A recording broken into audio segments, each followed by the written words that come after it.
I gotta open up the TikTok live monitor center, this and that, so I'm gonna have to very quickly type in here TikTok because I've forgotten about that one, and we're going to in a second revert back to um the OBS, and we're gonna fix the sharing monitor with everything we need to see. Apologies for this one, fellas. Okay, so here we are now. I hope that wasn't a great deal of discomfort that I caused to you, my dear friends. We should be multi-broadcasting, as you guys know. And yes, we are going to cover this. Not sure for all its entirety, but at least some. So let's go. Guki White, Magnesito Black. So let's see what's going on. Rui Lopez, so they went for a Spanish. Oh yeah, of course, it's very commonly played. Very many people play this one. So it's not that much of a big surprise. Knight to d2, knight f1, and maybe you want to relaunch g3, e3, f5. Quite theoretical at this stage, so let's see if they're going to do something unexpected. And we're going to observe also, we're going to witness the Fabi's game against Nakamura. So we're definitely going to do this.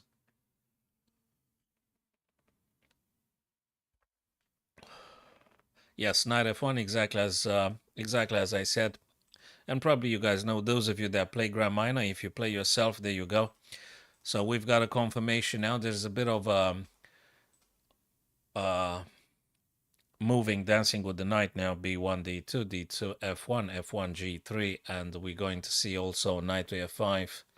g6 would be a horrendous thing to play because it weakens the black king very much. So white knight, if nothing else happens, is going to move on to f5 square for sure.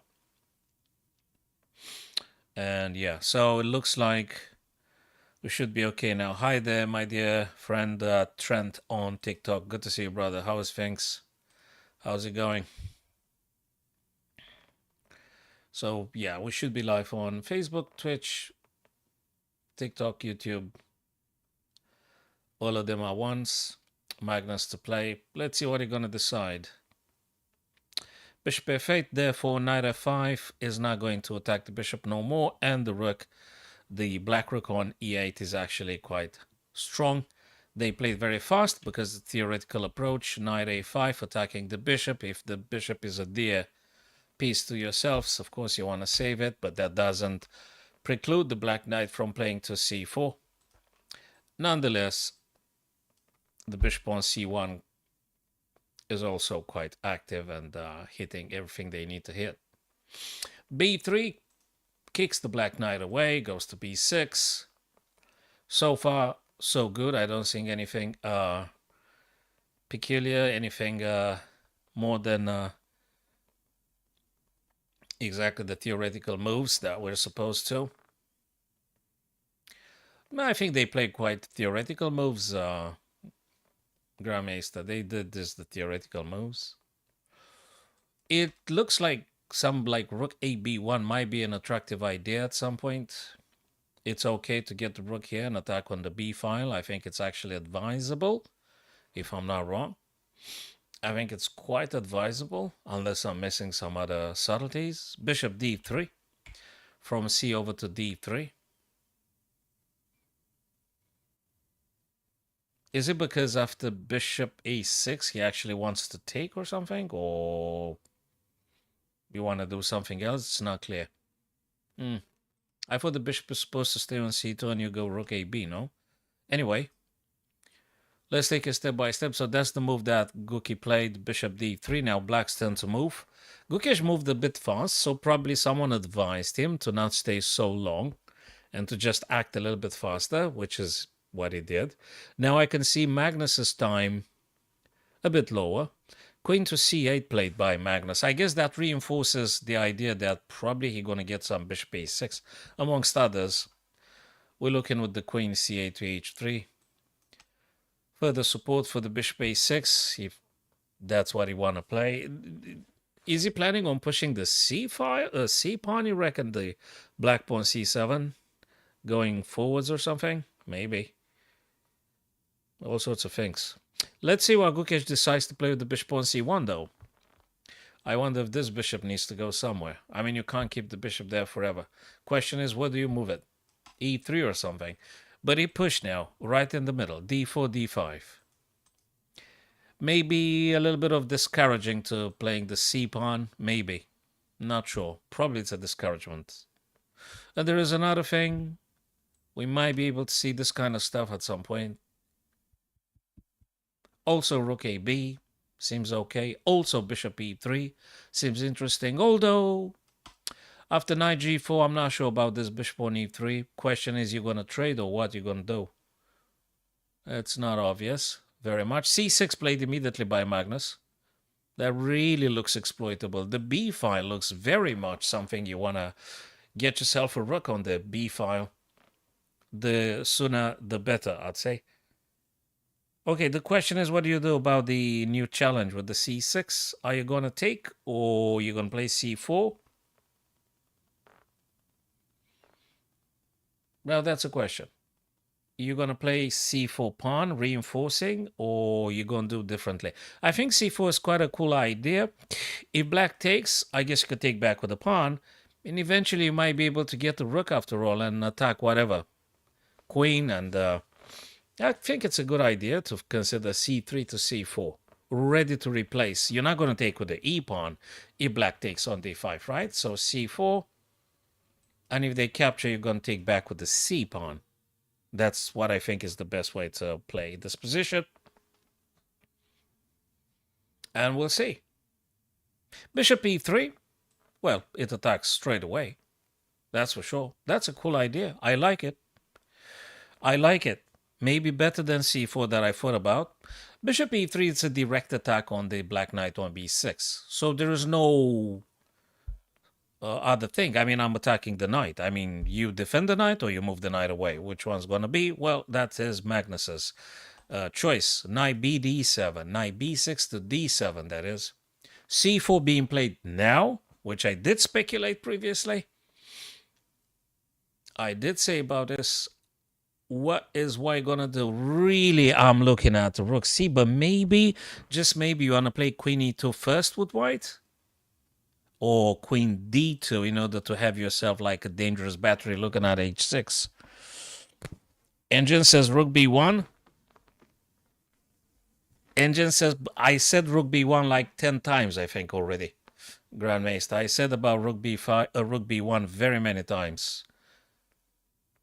h3 I can decipher this because of the knight g4 being stopped. Now rook b8 kind of like, well, I don't know about the brilliancy, man. Brilliancy, I don't know what it means. Maybe just pushing this pawn, the c pawn, because I'm a human. I'm looking at queen d2. I like this idea with queen d2. Maybe thinking about taking on h6 sooner or later. I don't know when. Maybe after knight f5 though, mind you, Grandmaster. So queen d2, knight f5, and all of a sudden the attention shifts towards the kingside area. Magnus missed the brilliant sacrifice of the bishop e3. I don't know if I can find it. Let me go back in time, so to speak. Bishop e3 and Magnus missed the brilliancy here. Well, I don't know, man. Too many brilliances. I don't know what's the brilliancy here. I don't know what could be the brilliancy. I don't see no brilliancy. Sorry. It's me being too human. Human way too human. Sorry. Always a disappointment. Probably I need to stay with the position for a longer. Yeah, well, it's easy for you because you look at the engine, man. So you're using the engine every step and then you say it's easy. Well, if you read from the screen, I guess it's easy. I would invite you to try no engine, so see. Well, you know, if you switch off the engine, have an experience of your humanity and see what happens. record your candidate moves and then look through the and see what moves have you missed. Why don't you try it? Okay. Rest assured, Magnus didn't see it, and he is the GOAT. So it's difficult being human. And a very easy when the engine is being used. Knight c5. That's not a bad one. It's actually on an outpost. c5 is an excellent outpost for the Black Knight. Bishop e3, too much of a headache tolerating that Black Knight there. So that Black Knight has to disappear. A bit of double pawns on the c file. Magnus to play. C takes d5 of bishop e3. But that's not a sacrifice, man. C takes d5 after bishop e3. How is that a sacrifice? What? Or which one? Let me go back. Move number 20. That is 5 moves ago. Bishop e3, cd5. A sacrifice, you mean the b6 knight. cd5, says the engine. You said you looked at the engine, right? And after bishop takes here, you're actually having triple attack onto e4 or something? Or what is it? But white also has like... wait a minute. But there is also 3. Takes. Oh, is this pawn come? That's not that easy, man. I don't think that's very, very, very, very, very, very easy. Yeah, I guess those guys will roll down. Yeah, but it's not that easy. I don't think it's that easy. Again, checking with the engine every single step. Oh, let me move this up because, again, I think you guys can't see the entirety of the board. Wait a minute. Let me fix the thing. Okay, cool. Back to the moves now. So what happened here? Takes queen to c2. Rook now. Magnus started to get the rooks on the b file. I guess you're going to play the queen and get the other rook on the b. Bishop f1. Probably... Why? Why did he play bishop f1?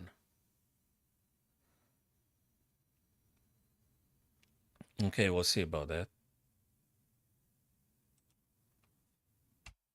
g6 by Magnus. Aha. g6 actually stops knight to f5. That's why Magnus played g6. So no more knight f5. Rook e to d. That's a cool one. Supporting the pawns eventually. Eventually. There's something happening, brewing on the d file. Okay, let's see what black plays.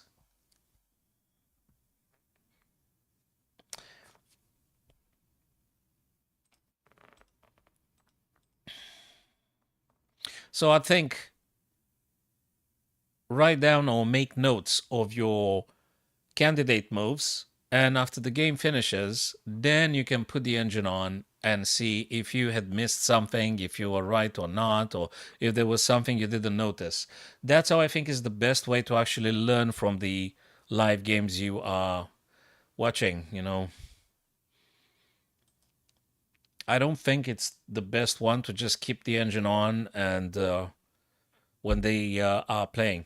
You're not going to make a bit of an effort. Nothing. You're not going to think for yourself.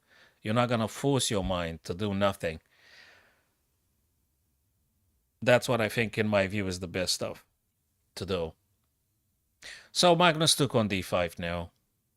Question, do you take with this? Exactly. He did take with c because then the bishop was challenging the other bishop. And Magnus shut it off with c5 to c4, which I suspect is going to move one more time. Is going to move one more time.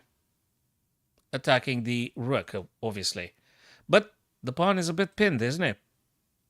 So if you push it, you can't really take because the queen is falling.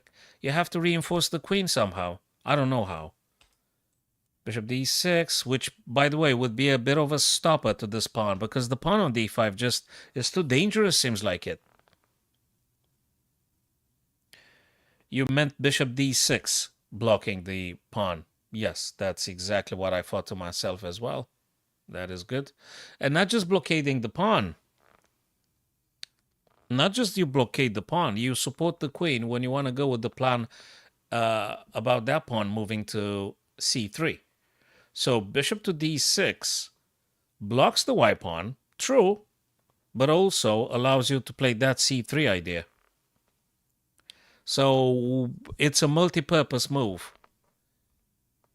Multi-purpose bishop d6. As per pretty much any single move they do, it is a multi-purpose move. Now, briefly going to my TikTokers. Yes, yeah. I'm glad you guys decided to stop for a while. Let's see what Magnus plays.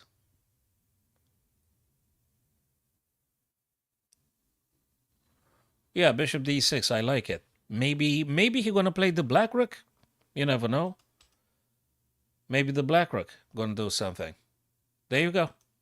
I said it. He played it. I mentioned. He played it. Yeah, because it makes sense. That is why. Rook to c8 protects the queen, and then you can go with the c3, this and that. Bishop g7. Interestingly now, by Magnus, I thought the bishop was kind of supposed to stay there. What do you do with that bishop on g7, by the way? I mean, maybe he thought that you want to move the queen at some point and you don't want to lose knight takes c5, maybe. So he plans on moving the knight somewhere. I'm not sure where yet, but maybe. I don't know what to say about bishop g7. Maybe it's a good move, but I'm not very convinced yet. And I thought, by the way, as I was discussing previously with Grand Miner there, maybe bishop was supposed to go on d6 and keep that white pawn blocked and just try and play like this. I don't know. Maybe he actually intends to, by the way, maybe he intends to do some knight to e8 and then jumping over to d6, and that's how maybe he wants to block the pawn. Just saying. And maybe after knight e8, guys, maybe he thinks about f5. It is a bit crazy, but I guess you kind of can. So knight to e8, and then maybe, just maybe, he wants to push the pawn on f and getting the king to h and stuff. It's just various ideas. h4. h4. Well, that allows black to play knight to g4 if they want to. Don't know what to say. And some queen to b6. Now you have to worry about the f pawn. Well, there is a rook, true. Well, you never know what things might happen. And there is another thing. I mean, there is so many things happening. King h7, bishop h6. That would attack the queen. I think that is definitely something. There's definitely something. Rook a3 played by Gukesh. Oh, I think I know. Serves a multi-purpose stuff as well. So the pawn is not going to go down. It's not going to go down. And maybe he wants to play something with the rook in the future. In the future. Maybe after some knight to g5. Maybe he wants to get rook f3. Just saying. I mean, we could be... It may be. It's quite a few maybes here. Knight to g4, which I did say. I absolutely did say. Knight f6 to g4 makes a lot of sense. And notice that there is a bit of a touch on the f2 square. You got to be careful of that one. There is also some bishop h6 that could be played straight away. Ooh, what the sort of Alekhine is gone here. Look at that. You know how many times does white attack c4? 4 times, ladies and gents. 4 times queen b6. I did say queen b6. I did say queen b6, and I think I also said bishop h6, which is hitting the queen straight away. You don't even have to play king h7 because knight on g4 protects the bishop on h6, so you could play bishop h6 regardless. You could do this straight away if you really want to, attacking queen and stuff. So it's getting funny now. Oh, it does. And there is some other stuff, man. It's not just queen b6. Actually, they threatened this in case you play the bishop. God knows where you're going to play the bishop. After rook b1, gee, dude, you are in danger because it's a pin. You might be blundering queen after all. Now, this is a bit fascinating. Well, it's a bit more than a bit. It's absolutely fascinating. Queen b6 is another example of a multi-purpose idea, multi-layer attacking move. Yes, of course, combined with the knight, there is a touch on f2, but also, together with the rook, we got a threat on b, where the queen was, the white queen, is no more because of the reasons we've explained. So Guki just played queen d2, moving away from this pin, and also defending a little bit the f2 more, but bishop h6, which I did mention, actually hits the queen again. So maybe you need to go one more time with the queen. Queen to e2. There you go. There you go. I hope very much that makes sense, guys, because I put in words. I try to put in words as much explanation as I can from the moves that these superb chess elite players do. Oh, he takes the knight and the pawn is pinned. You can't take it because you exposed check from the queen b6. It's a direct threat. Now, Magnus seems to be unleashed like a beast that he is now. He threatens bishop takes g3, and you cannot take back. Due to queen b6, which we did say. Man, he's just delivering now. Now, the Magnus probably, he slept. He had an encouragement beverage. I heard he likes to encourage himself. Behind the scenes, that is. He can't just put a bottle on the table. The bottle of coffee, I mean. Irish coffee, I mean. So I guess he encouraged himself with a relaxing beverage. And he, boy, he attacks. Knight to h1 is a pain of a move. It's an absolute pain. It just runs away from being captured, and also another desperate attempt to defend f2, maybe a little bit more. Rook to b, proposing exchanges. g3 kicks the bishop away, but the diagonal is still there. The super dangerous bishop is there. You're not going to remove it. You may attempt to block somehow, if that works. Bishop to h3. He is desperate to trade off at least something because it's an enormous amount of pressure. Queen goes after very many things, amongst them a4 pawn, which means very much because that is what removes the pawn from the black pawn's path to successful promotion. Yes, Grandmaster, I think it's finished for Guki here. Sadly for himself, I think he got an issue. Not just positional, tactical, he's kind of like in big trouble here now, but also time-wise, I think he's done. Whereas Magnus boasts 3 minutes. Whoa. Whoa. Yes. Yeah. It's tough. It's tough business here. Superb, nonetheless. Let me see if I can catch a little bit of Naka Fabi now. Naka Fabi, let's see who's who, because Fabi yesterday was like a demigod. Fabi yesterday, you know? Boy, oh boy, Fabi yesterday, guys. I did do a video. I'll upload it on pretty much all my social media. So you could, guys, go check it at your convenience, of course. Hey, don't forget to subscribe, please, guys, and follow the Ghost if you're on TikTok and stuff, or Twitch, or Facebook, or please do follow or subscribe. That's helpful. For me as a growing creator, whatever they call it nowadays with those tags of them, I'm just repeating them now, like unbelievable. Repeating those cliches makes me sick. Knight c3. Who's who? Fabi White, okay. King e3. 1, 2, 3, 4. Let me look at the pawns. 1, 2, 3, 4, 1, 2, 3, 4. Isolated pawn a5. Isolated pawn e4. That's what I'm keeping in mind now. But it looks like drawishy. Okay, let me tell you something. The bishop on d7. This guy is absolutely a monster of a bishop. It's a monster of a bishop. I'll tell you that. Very strong there, bishop. This guy is incredibly strong. I mean, you could jump with the knight over to d5 and stuff, but the bishop is strong.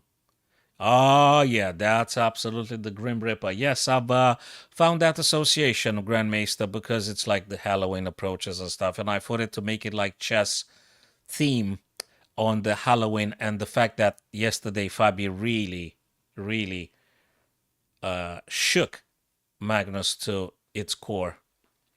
Well, I've exaggerated. I know it's an exaggeration, but that's how the things are being phrased nowadays. It didn't shook Magnus to the core. It just inconvenienced him. Magnus was upset yesterday. I think it's an understatement, but I think he was upset, very upset. I think he cried a little bit. I would have cried too. Let's see if Fabi actually delivers like he did deliver yesterday. Yeah, Fabi the Grim Ripper. Absolutely. Would you play this? Inviting them to take a new take? Nah, I don't know what to say. I don't know what to say. Maybe not. Maybe knight b5. Maybe you're going to jump around a bit. Ooh, goes after this guy here. What are you playing? Also, the bishop here, you know something, stops rook to g8 check. It does. So you can't play check just as of now. Probably a draw. I'm going to tell you something. This one, in comparison with what we've seen, Guki Magnus just won completely. This one is more balanced. Is very balanced, this one. Well, at least we can understand, ladies and gents, now that the knight's going to play to f4 for sure. You can't touch the a2 because the bishop is goodbye. Well, we could have a check if you really want to play in this fashion, but you have to be careful. Yeah, rook f3. Now you better move away or you're done. Probably going to be a threefold repetition, Grandmaster. They're going to be 3 times the same stuff repeating itself. The position will be repeating itself 3 times. There you go. I've just said it, and that's exactly what the boys do. Hey, let's do it 3 times now. Okay, let's do it. Threefold repetition. That is that. Oh, no. Nakano, he doesn't want it. He said, not on my watch. Naka said, not on my watch. Well, he don't want to draw. I thought he want to draw. I mean, Fabi wanted to draw, no? Fabi wanted to play this stuff 3 times, but Hikaru said nope. The a2 to a4 moves actually makes the target non-existent, so you can play the knight whatever the heck you want to play the knight, namely f4. And then we're going to take it from there. But when you play this kind of stuff, you better play it. Why? Because you're going to be facing this kind of bishop f1 pinning and stuff. I'm not sure you're going to be very comfortable. So knight f4 is what exactly I would have played myself. Certainly. We're still going to see this one probably. Or maybe this one, rook to b2, probably. Tough. It's tough. Oh, bishop e6 now. Oh, okay. I guess if Fabi takes, king takes. No, he goes for this one because probably he wants to play knight to g6 and attack this one twice and goodbye, Hikaru. Like, goodbye, Hikaru. You could do this, no? No, he didn't. He actually forces them to trade. No, he doesn't force them to trade because there is rook f7. Rook takes, bishop takes, and I don't know what. Took. Okay, that's a draw now, no? It is a draw. Okay, that's that. This is it. This is a draw, ladies and gents. I think you can you can place your bets now. This is a draw. Now this is done. Goodbye. Goodbye. Thank you very much. Very instructive, nice and cool. I liked it. But I think the round we've seen before, Guki Magnus, was really electrifying. Very nice play by Magnus. Really good. Hey, they started now, guys. Back. Magnusito with the white pieces. Guki blacks. Okay, what did the boy play? Rui Lopez again? Oh, they play this stuff. Why nobody plays the King's Gambit no more? They should make them play it. Well, maybe they have to make a tournament in which you have as a starting position, you know, the King's Gambit or something. Otherwise, if you let them at their own free will, they won't play it, no? I think they won't play it because it's too risky. I thought they like the risk, but probably they don't like losing. So it takes a real poet to play King's Gambit, I guess. You have to be a poet. Who plays King's Gambit nowadays? You're not going to get the engineers and the mathematicians. It takes a poet to play King's Gambit nowadays. 92. Knight e2. Well, like, what is that knight e2 stuff? Still knight g3, knight f5? G6. Huh. G6. Really? I have a feeling of a bit of a weaknessing. Or what about takes and d4? Ah, bishop g7. Tough business. I'm gonna suggest something else, which is looks like mild, but it ain't that mild. d3, the biggest shocking move ever, because you open up the bishop, and maybe you're gonna play h4 and bishop g5 after black eventually gets bishop to g7, mind you, guys. After, you know, like 10 years after they get bishop to g7. I mean, you play d3 now just to keep your options on the table. Let Guki figure out the intention. Then if bishop g7, potentially you have your h4 bishop g5 stuff. That looks dangerous. Again, hello Sam, my dear TikTokers. Thank you very much, Sam. Sam, it's so kind of you, brother. And actually makes me happy to say that, because if you didn't say that, if hey, h5, why? Oh, he wants to neutralize the bishop at all. So yeah, anyway, I'm very grateful. You being very kind as always, Sam. You're not the only one, but I absolutely appreciate d3. Opens up the bishop, but I think Guki just gonna play bishop h6 like now. He's going to play bishop h6 right now. Absolutely. Because bishop g7 is compromised. It's a bad bishop being on g7, whereas bishop h6 gets rid of the bishop takes e6, double pawns now on the c file, and isolated pawn on a6. That is a long-term weakness, not easy to act on, but it's something. I always tell my younger friends, if you can give your opponent double pawns and isolated pawns, easy to chase later. d4 tucks. Now that's an attacking move. I like this. I like this version of Magnus this evening. He really looks like a determined fella. He looks like properly determined now. After the beating he got yesterday, after all the spanking he got from Fabi, I think he's a little bit determined now. He said that he wanna pay him back. That's how it goes in the chess thing. He wants to teach Fabi a lesson. He dreams about it. Heavy spanking Magnus took yesterday from Fabi. So now he's just so upset. I mean, he's determined. Very determined. But let's see what's going to happen.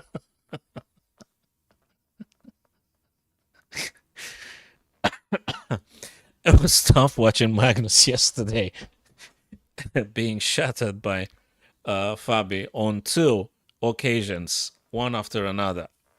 It was an experience, a deeply unpleasant one, a deeply traumatic chess experience. It was. I mean, he even made a short video at some point in the past, Magnus, saying that to everybody in the super elite chess community, I'm going to be back, guys, to kick your backs and stuff like that. Well, Fabi just handed it over to himself. So that was a lesson, tough lesson for Magnusito yesterday. So let's see, though. Let's see. Who's what? Oh, yeah, of course, black, because c6 is hanging. c6 is hanging.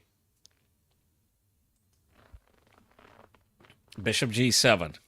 Well, that makes sense now because the diagonal had opened. Knight c6. Queen attacks the knight to tempo. You can't go back. Because if you go back, you got a problem. Is it something with a pawn or is it just a bit too much now? Do you think e5 is a bit too much, if I may ask? Other than that, if you like chicken like me, you could just go back and run. I mean, you can run. You can't really hide, but you can run at least for the time being. Or do you think e5 is something? There you go. I've seen e5. I've seen it. I've said it. It's not like I didn't see it. I've seen it. Now, the big stuff is that actually Magnus seen it even before of the before. I mean, I've just seen it now over the board, but Magnus actually had the plan. That's why he is the GOAT and not me or yourselves. I'm pretty sure he saw that one, and actually it's quite entertaining. E5, what does that do? Well, defends the knight from the queen. It might open up the E file, and when you take back, well, you take, because when you take, you hit the queen, and the queen attacks the rook on A8. I'm sure this is very clear for all of you, my dear friends. So, this is a thing now. Black takes E5, knight takes back E5, double threat attacks the queen, and queen, white queen on F3, attacks the black rook on A8. This is serious. So, really, Magnus looks like unleashed and proper corrected after the yesterday's heavy beating, chess-wise, from Fabi. I shouldn't say this continuously. People are gonna say that I'm rooting only for Fabio or something, but I just enjoyed it anyway. I really did. I mean, the quality of Fabi's games yesterday were just special league. Yesterday, Fabi played like a world chess champion. You see, he played like a champ, Fabi, yesterday. So okay, let's see. Nice. They do rapids and they're not stalling like forever, and everything is being accelerated, and we can enjoy watching these guys doing good stuff. Hello, Boogie Boogie. Okay.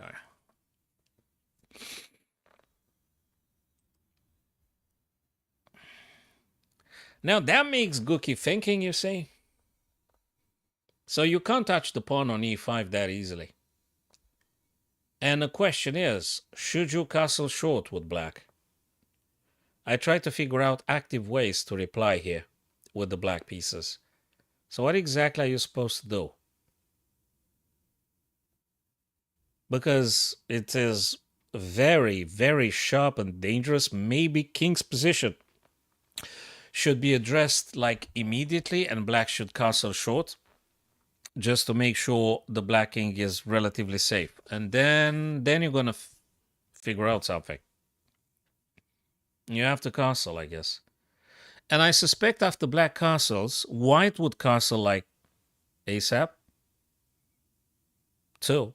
You cannot have the kings on the E file for too long. It's too dangerous. I think it's just great. It's absolutely great. Yeah, castling of the kings required for both players. But not Gookie, not today. Gee, man, he wants to take the queen off the board now. Can you believe that? Yo, look at this. Can you refuse the trade asking for a friend? Can you refuse? Maybe you don't want to trade. Yeah, maybe you don't want to trade, but then queen e4, and you're still going to trade. Just that you're going to have the black knight on e4. If you don't want to trade it now, you're going to have then queen e4 coming over. Unless you find another square, which I don't know what other square. What other square? Queen e4, sorry, queen d5, dreaming to avoid the trade, but then queen e4 straight away. So that still makes you trade. What else is here? Knight now, knight d4. I think knight d4 would be interesting, but maybe you want to keep the knight on c6 because you're simply attacking more stuff.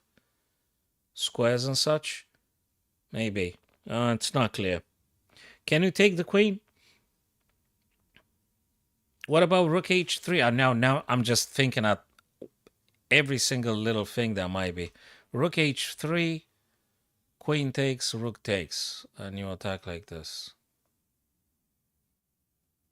It's nuts, but probably you can. Then play king f1, play the bishop, and just play like this. Now there might be an opportunity to actually make a rook lift, you see. So you're playing rook h3 to actually... Nah, queen d5, which I did say. I absolutely did say. And now I'm saying another thing. We're going to see queen e4. Of course, you're going to say queen e4 because that does force the queen out. It's got to be this. Queen e4, no? I think. So that's what I think gonna happen. So I'm happy actually I've covered quite a few moves that actually did take place. They make sense. No, he cut so short.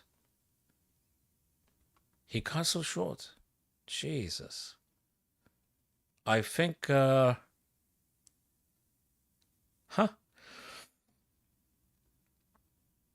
What the heck do you play? Castle short and gives up on the H pawn.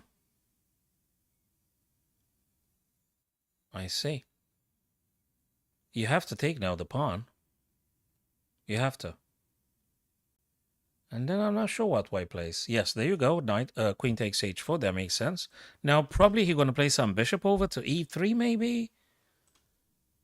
Maybe you threaten to take the pawn back. Although rooks are going to... Well, you can't move on the d file as long as the white knight is there. So that's quite an uncomfortable knight. Very uncomfortable knight, this guy here. There's also this. Let me think. This one, that's a thing. So he took first. Okay. No, you can't play this because the bishop takes your rook. Oh, that's why he took. Oh, well, he could have played it anyway. No, he actually took because of this. Oh, this is splendid. Magnus signature. That's absolutely great. Absolutely great. He develops the bishop with tempo, attacking now the black queen. That is why he took the pawn. I couldn't get it, but now I do.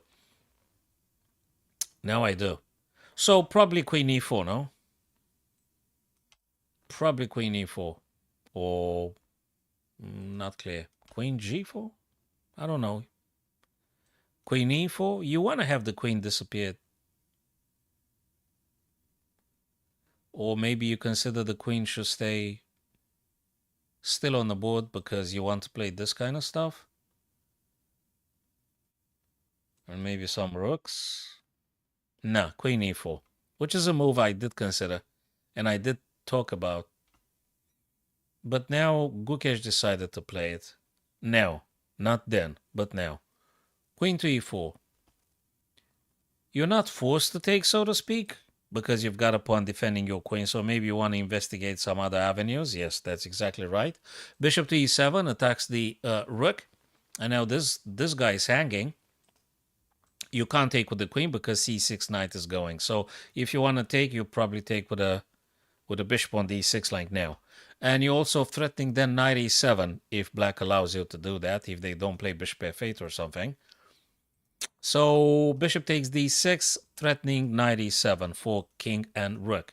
And probably Guki going to have to stop this with bishop f8 or bishop f6 or something else, which I don't know what now, but it's possible.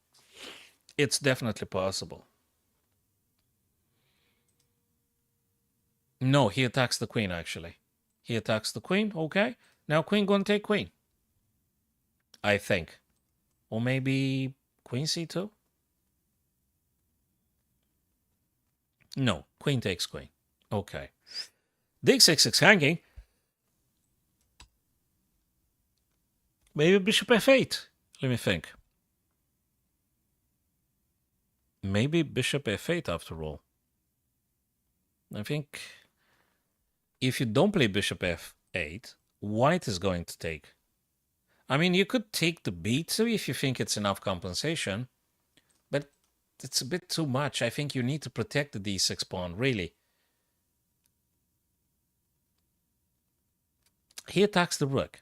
Knight c5, knight to d3, attacks the rook on e1, and, okay, further pressure on the b2. But what's important is that it attacks the rook.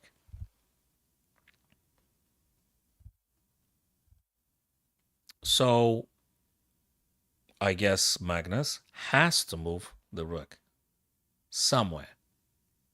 Somewhere, I'm saying, because if you go, for instance, rook d1, then Guki has another tempo to take b2 and hit your rook again, whilst you just lost the pawn. So it's not that easy. You have to find the good square. So yeah, rook e4. Rook e4. F5, very bold. And actually, I think I like it. F5, I like this one. Hits the rook again. Forces them to go. And you got to choose wisely again. Where? Where you get your rook. In the worst case scenario, you could just go rook e2 if everything fails. But I think rook e6 is interesting.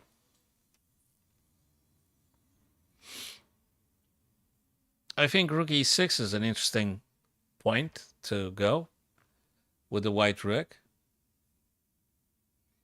Okay, f5 I think is a... I'm not sure if it's a very, very good move or something that could have been played better rather than f5. Because it looks to me after rook e6, black has a little bit of... I mean, he just weakens himself a little bit more. You weaken the defenses, I think. I mean, he thought maybe he gonna force Magnus to move the rook. Yeah, there you go.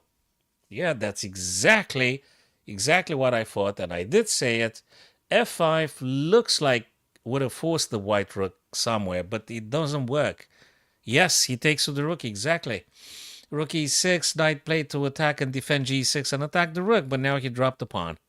And not just he dropped the pawn, you can't even take... What the heck is going on? My god, they moved too fast. Wait a minute. The idea is if you take, they're gonna take your knight. But Magnus plays now also to move away from the knight. Just yet, he played bishop g5. What a beautiful move. What a superb move. I think it's a great move by Magnus. Still defends the knight, which is potentially incredibly dangerous. Because after the black knight goes, we got knight e7 and it's just game over. This is just game over. I don't like black pieces here very much. I think Gukesh shouldn't have played f5. I don't think he should have played. I don't think f5 was the best move ever. Because it doesn't look good. It doesn't look good at all. As soon as white manages to get the other rook in action, I think black has serious trouble. Namely the e7 square. This is very scary. And now for Guki works against him is again the time management. Yeah, I don't think he's in his best shape now at this stage because that's that. Rook c7, which is actually, again, another multi-purpose move. Defends the e7 sort of. No, moves the rook away from the potential fork from when the white rook plays d1, eventually forcing the knight to go, I don't know where. The rook, at least they moved away from the potential fork. Okay, but it ain't over. So let's say this thing happens. Let's just saying. And g6 is hanging. Rook fd1 would generate an incredibly strong battery and stuff. You still can't really play the other rook because, I mean, it's white's turn. So after rook fd, I'm not sure what you're playing. I don't know what you're playing. g6 is hanging. We're going to be captured. Also, the white rook on the 6th rank. Look at this maneuver that Magnus just decided to play, dude. Look at this maneuver. Gee. Now the rook threatens to take the black knight. And for free. Jesus Christ. This is something. Yeah, there is always little tricks and maneuverings. And I don't like black now very much. I think there's a problem here. Knight goes to relative safety. Knight e7 not just goes to safety, defends g6 also, so to speak. But I think Magnus going to move the other rook on f now. You need to make use of all of your resources. So I think he is going to play the rook on f somewhere. Hello, Bacchus. Sorry, fella, I'm reading your messages a little bit late because it's not the same. It's not the same chat box like with the unified here you see on the screen. I have to use a separate tab, so I can't read my dear TikTokers' messages promptly as with the other guys here, the other friends. What did Magnus play? Yes, of course, rook e1. I did say that he is going to get the other rooks involved.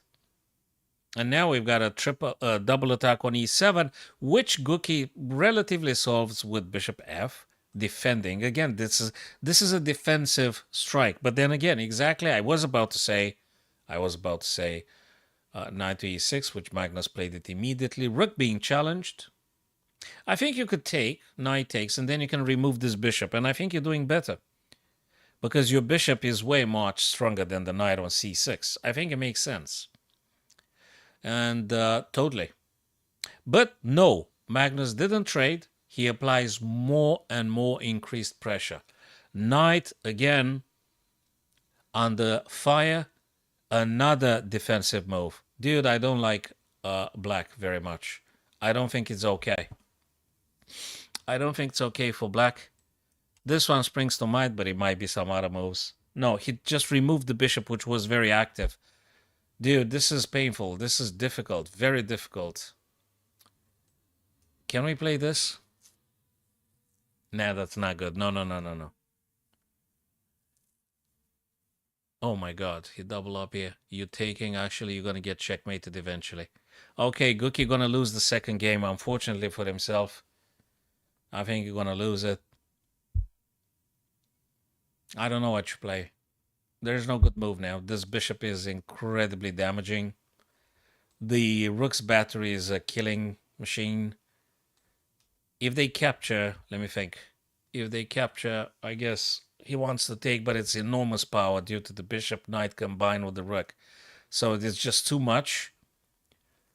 It's just too much. So that is that. Guki lost the second game. Sorry.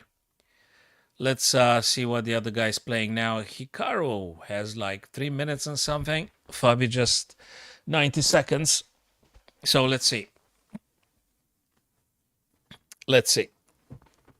So congrats to Magnus for the first round this evening, winning just 2 in a row, whereas Fabi and Hikaru drew. So if Fabi wants to stay and vie for the first place, he kind of needs to win.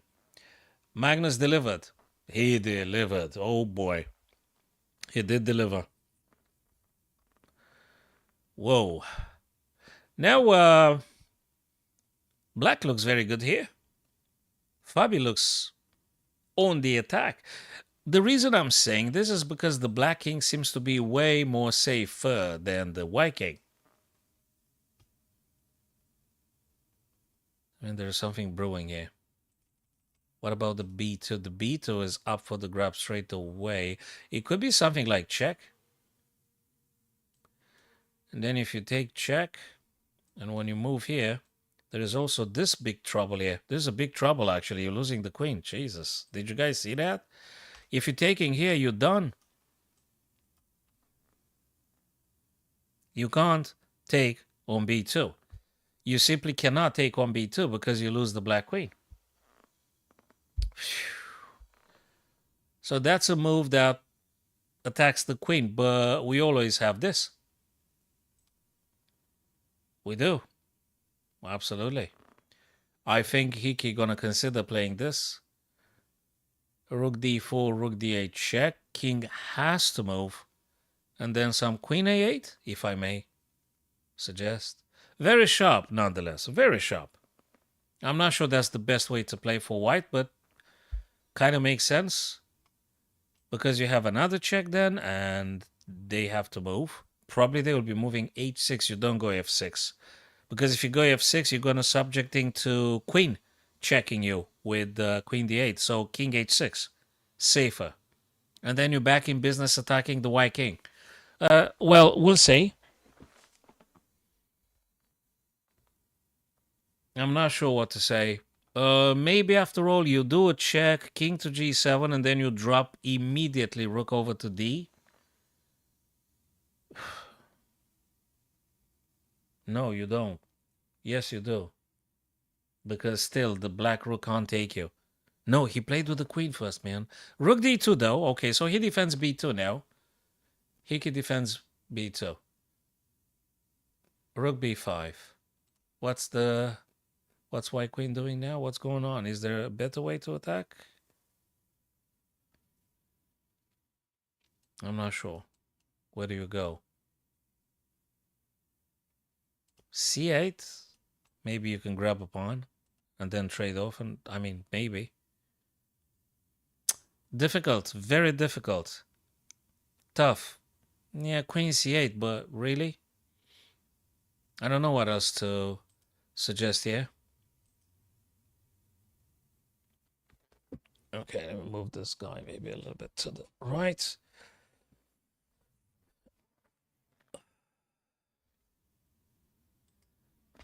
No. He played queen d, and Fabi now pushes h5.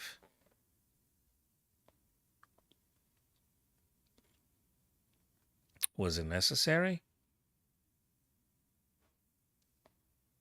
I'm not sure.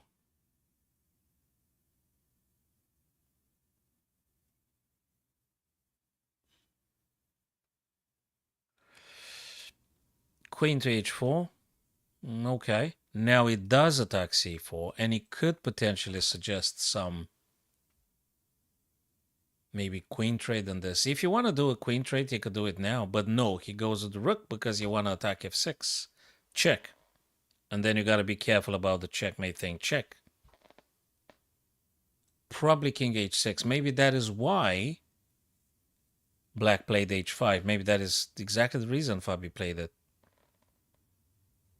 Queen f2. Keeps the black queen sort of aware that f6 has to be protected. Very, very difficult endgame. Are they going to draw? I don't know. It's difficult. There is a passer here though, on the a file I mean, but it's very risky to push that guy now. You need to trade off some pieces here. It's too powerful. You can't push the a pawn now. Okay, maybe he's trying this. You don't want to trade now. I don't think white wants to trade. You gotta avoid the trade. Yes, you avoid the trade. Of course you do. You do avoid it. And then try to go for this. See if it works. Check and all. Yeah, now black switches. Shifted the attack. From the B, he tries to reinforce some A. Maybe with doubling of the rooks, maybe. Yeah. He'll try, I guess. Some rook A7. Rook B7 to A7, I mean. Queen E3. Again, he put pressure on Fabi to react quickly. I think you could still go for this, no?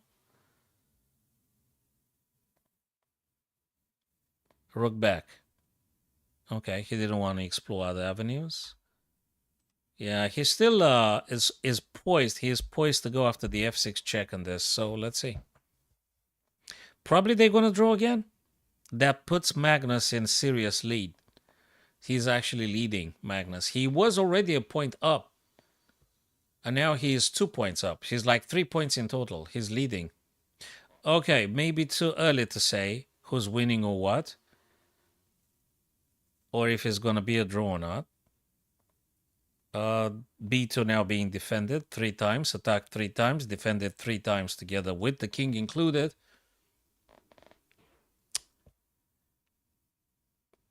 It's a very difficult endgame because the guys just played now under a minute. They do get 10-sec increment, but it's difficult. The position requires a lot of finesse, and there is a lot of subtleties everywhere.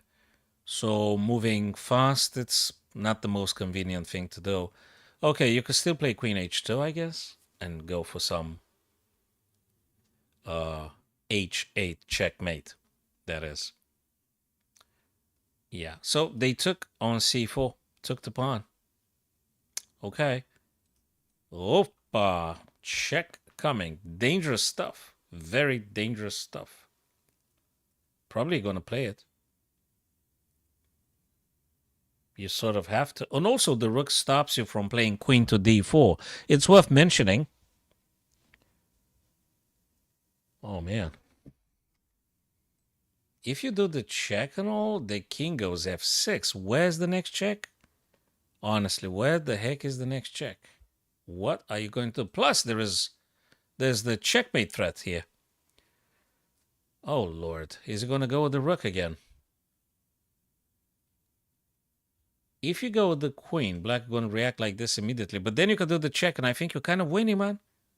So queen to c8, defending d1 again twice. It's unbelievable how these guys pay attention to those details. But the pawn on e3 that Fabi pushes is scary as hell. It's so freaking scary. Because it's a free pawn nonetheless, and he pushes, he's just relentless. He's relentless with that pawn's advancement. He's going to push it again. Check. If he keeps his nerves, Fabi, he might be able to do something about this pawn. He might be winning. Okay, but there's checks everywhere.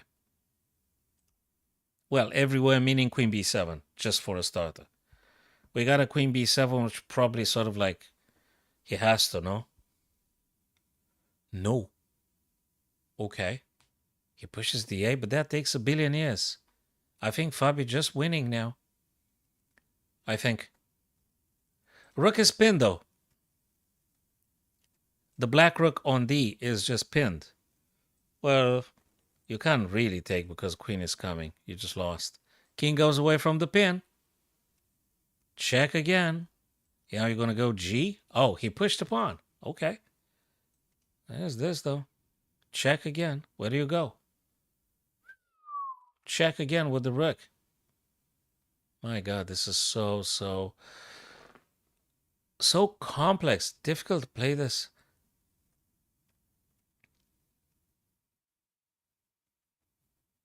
King goes again.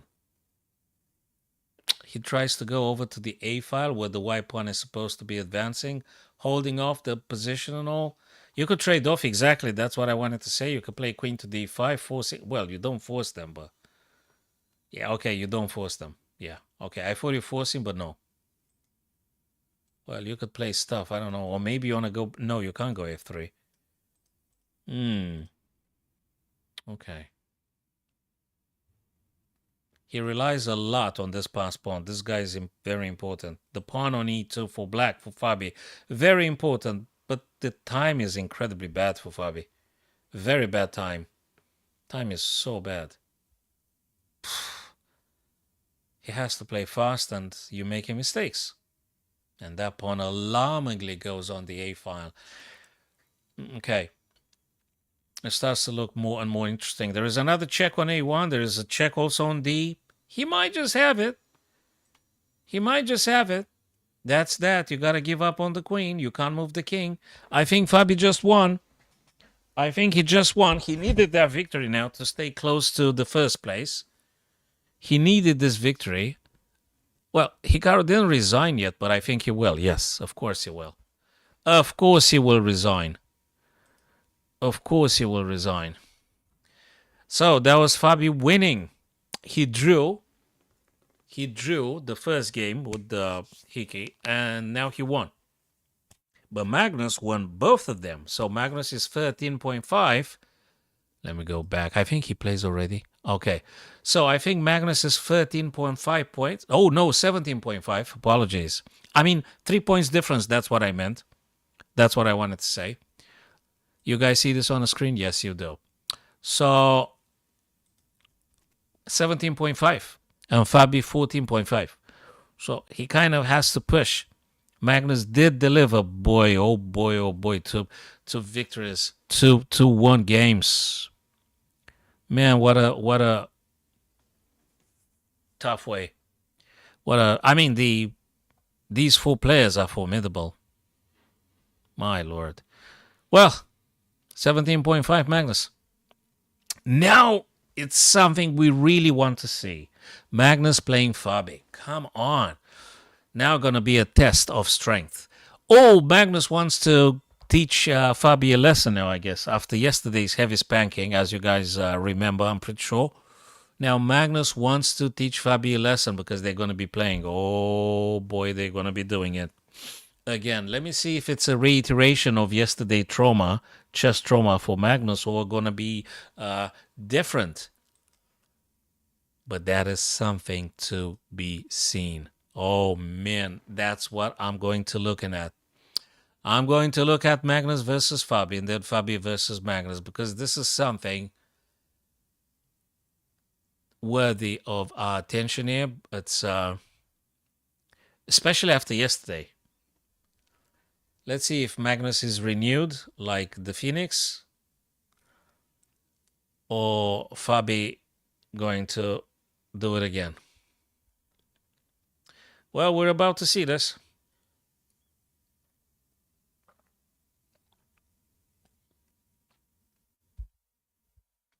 Lucky me, I've got a bit more beverage around here.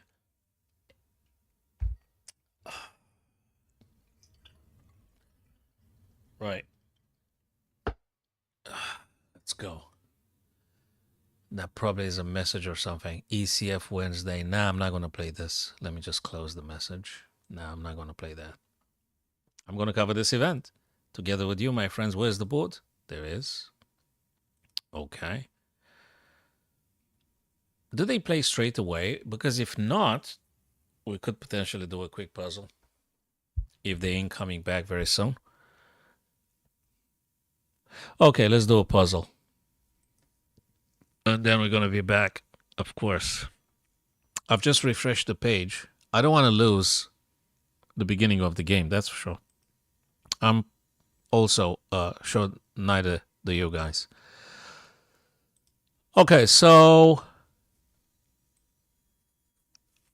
white to play. Now, I'm grateful that actually the red hair coach, lovely avatar, doesn't give us the piece or doesn't say the idea, the piece that we have to move and stuff. That it's good to be more neutral, more ambiguous. One idea, better. Do you see the only way forward? Now that's the right approach. You don't have to say what piece goes where, this and that. So let people think for themselves a little bit, which is great. Let me check again. You guys see the board and all cool stuff. Okay. White to play. I'm looking at a4, which is a check, queen a4, which I think very likely makes black to do knight c6 to block the check and defend the bishop. True. But then you can get the other bishop on b5, further pinning, and then again you threaten to take queen. Now, when they take, there is a little thing here. You play this, knight c6, then you're going to go bishop b5. Then they're going to take on c3, though. And that is check. And then you take. And then they're going to move some... Then they're going to move some queen to d6 or something to protect the c6 a bit more. True, but then you're going to jump with this guy. So I think you might be able to do a lot of pressure on the c6 square and piece and all. I don't know what else to play, by the way. This one seems to be the deal. Should you play bishop b5, though? Nah, I think queen a4. You guys tell me if you think I'm wrong. I guess queen a4 first. Am I correct, guys? Let me know. What do you think, guys? Yeah, thanks for following, guys. It's important. If you can, do follow or subscribe, dependable on the platform you're visiting the stream. So queen a4, I think. I'm going to play queen a4.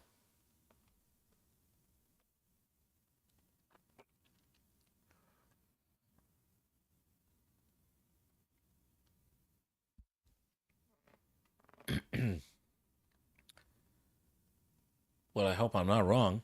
Or I'm going to be losing like 30 points or something. These guys are very tough. Yes. Bingo. Queen a4. We were correct. On this moment, we was right. Queen a4. Knight to c6. Defending and... blocking the check and defending the bishop, which you can't take now. So if we had to stay in the same spirit, I'd say bishop b5, right? Just to stay in the same spirit. And that would be bishop takes c3. You go and take, but then they have to address this thing. They might play the queen d6. True. But then you're coming with this. So I don't think they can do anything at that stage. So there'll be game over for black following this sequence of moves. Okay, let's play it. We got the first one correct. Let's see if the second one is correct. Bingo. Yes. Yes, sir. And now I think it's even easier for white to address this. Let me think. Well, there is a funny stuff here. If we take, they take with a bishop. And the queen defends both the bishop on c6 and the bishop on b4, so you can't take none of them. So we have to slightly readjust, and I wonder if that is knight e5 being played right now, because there is a difference in between what black played, queen d6 and or queen d7. There's a big difference, and now I think we're required knight e5. Pressure on the pinned piece. Knight e5. Bishop takes, pawn takes, and that's how we play it, and that's how we win this idea. 95. Yes. Oh, finally, I got one correctly from the beginning to the very end. What is this? Level completed. You've reached crystal 13. Ooh, 13, my lucky number. Crystal, 13 out of 20. I got a bunch of very dear friends here. Oh my God, look at this guy, Grumpy Monkey. Whew. So this is my virtual friends here. My God, they're killing it. I think I'm the last. Grumpy Monkey is first. What level is this guy? Elite, 9 of 20, Prestige 5, whatever. U.S. Marshal, Limehouse. So these guys are killing it. I'm the 12th? My God, I'm just so behind. Okay. Gonna go back to the events and let's see if Magnus started playing, because he is going to play. Oh no, not this one. Chess clutching thing, not the Speed Chess Championship. By the way, there is Nepomniachtchi playing this evening a little bit later, but I want to cover this. Oh, they haven't started yet. Well, we're gonna be back, that's for sure. So we're gonna do another puzzle.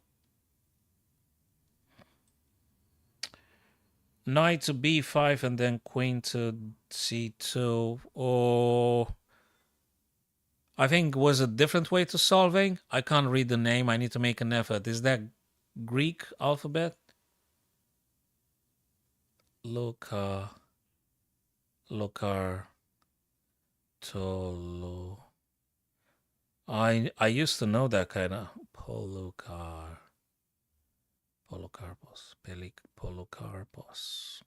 I don't know how to pronounce it. I think it's a Greek alphabet or something. Okay, let's go to some puzzles again. Solve puzzles, of course. As long as you guys see it, that's fine. So we are now playing with the black. Apparently there is something to winning material here. This guy is properly pinned. Very pinned. As soon as the knight goes, I don't know where. So we need to investigate where the knight goes. Also, bishop is a little bit pinned as well. Okay, where's the knight going to play, though? That's a good question. This way? This way? Yeah, but you're blocking the rook. Do you take? Do you like... Well, hello. This is knight take g2. You take on g2. Bishop cannot take because queen is going to drop. King can't take because it's illegal. And white rook can't take because it's pinned by the queen itself. So looks to me knight to g2 is the way to play this puzzle. Also threatens to do something like knight to f4. Discover check from the rook on g3 and attacking the queen at the same time. So the beginning of the end for white here is actually knight take g2. Am I correct? Just let me know, guys. If you guys think that's correct, please tell me. Mohammed, do you think that's the correct move here? Let me know, my dear TikToker friend. So knight takes g2. I'm going to take it, and we'll take it from there. I think it is, indeed, the move to play. Please tell me that's correct. Oh, man. Oof, I was so lucky. Oh, they didn't even continue. I don't think it was that big of a brilliancy, though. I mean, this is just to enticing you to solving more puzzle on their platform, but I don't think that was that much of a brilliancy. I don't think that much of a brilliancy, really. It's just a normal move. If king h2 or something, they still have an issue with knight takes f4, which attacks the queen and stuff. But not just that. Actually, I think this one is the killing one. So king h2, queen takes f2. That is that. This is just bad for white. It's really bad for white. Really bad. Second puzzle solved. Back to events and chess clutch. They could have given any other name. Nope. No signal that they resumed the games. Hey, what does it say 28th October? This is like 29th. I think someone forgotten to update the dates and the days and stuff. Yeah. Someone tell chess.com that they put the wrong date. Oh, wait a minute. Is what? No, it's 29th, no? It's 29th of October. Anyway, no matter. Let's do some puzzle again.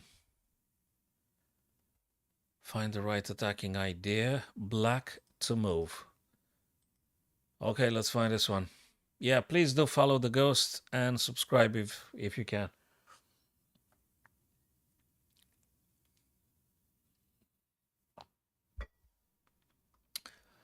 Do we play a rook sacrifice? Rook takes, king takes. Rook takes again, check. Or do you take now? The pawn, I mean. Do I get... there is a... Oh, actually, after rook takes d4, they can't really take because the rook defends. And then after rook takes d5, I don't see any way for white to defend the knight. I don't see anything. Ah, I know what they want to do. Oh, come on. I think I've seen it. If we play rook d4, my dear friends, if we do that, they might play this. But it doesn't mean anything because we're going to checkmate them. So I think it's safe to say black could take on d4. It's safe. Rook d7 takes d4. You're threatening checkmate. Or whatever. And there is no danger. You don't get any check. Nothing really happens. There is a queen c5, though. There is. There is. Queen c5 check. And fork in this. Then you block. And if the guy takes, I think you're screwed. You're done. So it doesn't work. It doesn't. I have to look again at rook takes d1.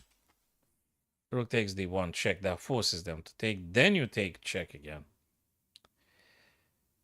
And if they go c1, I could play queen d in order to deliver some checkmate threats and that. If they go rook takes, if they go to e, well, I could have another check in this way, but then they're going to go further to the left. I don't see the checkmate. Maybe I still need to play some queen and stuff. Let me see if there's something else here. So rook takes d1 feels like the correct move. Is there any other craziness? Is there any other move?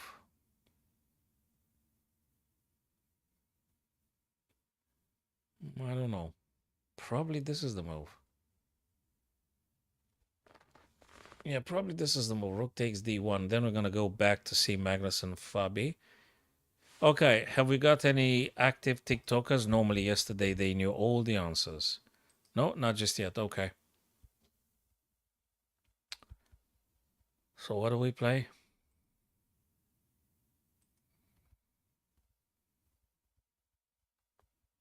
Rook takes. Apart from rook takes knight, what else is here? How do you play this?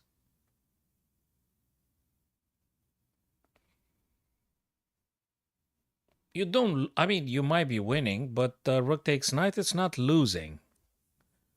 I wonder if there's a stronger move, but I don't see it. If there is a stronger move, I do not see it. I don't have any squares for the queen, so just like. Should it be queen d6? Nah, they check you. Rook takes c4. You're not gonna like this. So yeah, still rook takes knight. Rook takes knight. Yeah, you have to be rook takes knight. Yes. I mean, you didn't have a choice. They said it's a brilliant move, but you didn't really have too many choices there. And now you still have to look for checks. And the only one available and safe is this rook takes d4 check again. And now you could say queen to d6 actually threatens checkmate. So probably you should do this. Because that's the best way to continue. That's a check, okay, but that doesn't mean anything. I think we're just winning this guy. Yeah, yeah. What is that? Daily solver. Reward 60 points. Oh. Yeah, but the grumpy monkey has like 1 million something points. I only got like 75. That guy is a maniac. My God. Can you imagine how many puzzles he solved? A lot. Like a lot. Okay. Back to Clash Chess here. I want to see Magnus playing Fabi. They started. Gee, man. And we were solving puzzles. Oh, come on. We missed the beginning, but not the middle and not the end. It's good. Better later than never. Yeah, I try to compensate with the statement that don't mean nothing. Bishop e6, developing. Magnus white, Fabi black. Good. Now that's something I really want to pay close attention here. Magnus wants to pay him back. If Magnus wins, I have to do another video in which I ask for apologies. Because I did a video in which I exalted Fabi's prowess yesterday. And I need to make another video that saying that actually Magnus paid him back. But let's see where we get, because the last move Magnus played, Queen to e3, actually want to do Bishop e6, and that's a thing.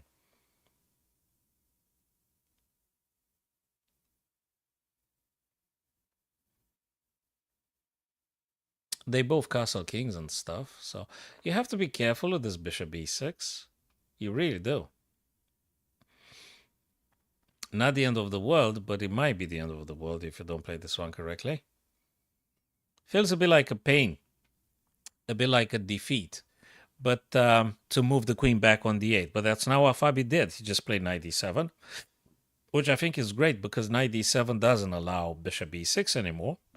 And not just that, it challenges the bishop itself. So all of a sudden, he neutralized it. Now Magnus jumps with the knight on a very nice square. Knight to d5. Again, supports the b6, but I think more importantly, he wants to grab on e7 with check. If the bishop takes now, well, obviously, he's going to take back with one of these guys. You take with the c and, yeah, I mean, yeah, probably you want to take with a c and reveal the bishop's diagonal, as they say.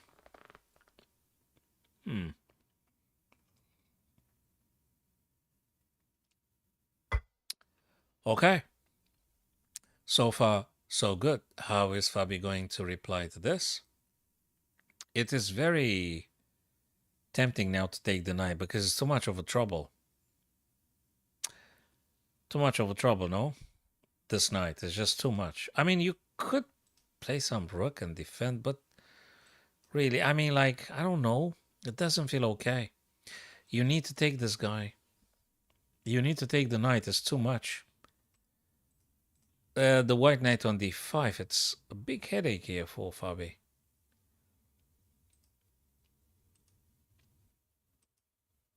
You're probably going to take it off. Bishop takes, c takes, and then move queen somewhere. Safe. Yes, he took, indeed. Absolutely would have played exactly the same thing myself. It's too much trouble having that knight on d5. You can't tolerate that guy. So he took it. Now Magnus took on g7 first, and now pawn takes. Now, surprisingly, he took with e. Okay. Well, he took with e because now the queen attacks e. True. But there is a couple of ways to defend anyway. Like you could get rook f to e, which I think is a good stuff. And then maybe you push yourself the e6 to open up the e file. And I think this knight also is super happy to jump on c5 as well. Now that's an outpost. I think it's a very good idea. First thing first, you need to defend e7. So you're going to play rook f to e8, and then you think about knight c5. Because I think better knight c5 than knight e5. Knight e5 could potentially be sort of harassed with f. That's what I think. So this and then this.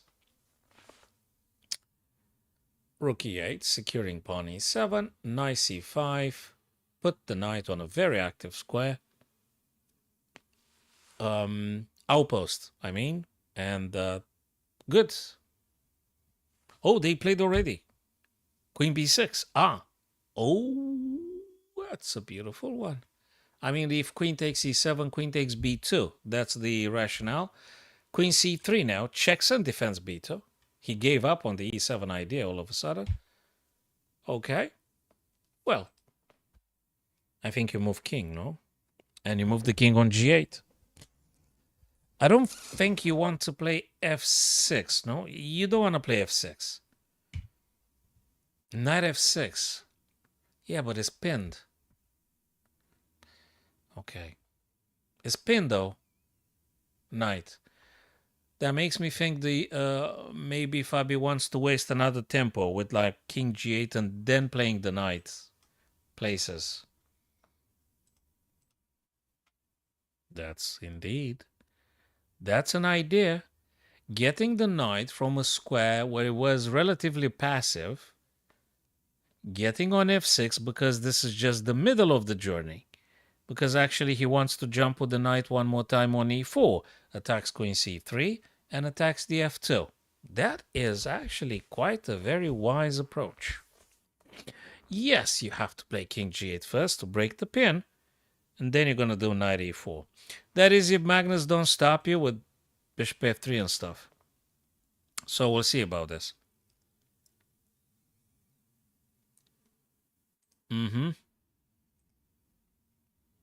But makes sense. Knight f6. Oh, Magnus played rook d4. Oh, to stop knight, actually. Amongst others. He's stopping the knight. Maybe he wants to play it like this. Gee. Interesting. Very interesting. Wow. Dude, this is a plan.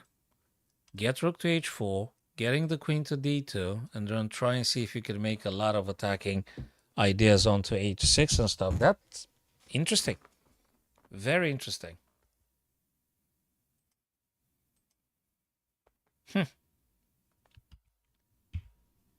Rook to c8. Feels a little bit slow.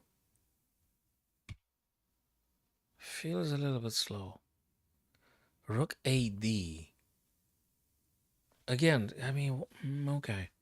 Maybe he... I thought rook h4 is the answer, but it's not clear now. I mean, it's not bad, of course. You get the rook. Maybe he wants to play rook d1, d3. Yeah, but it's, I mean, okay, maybe.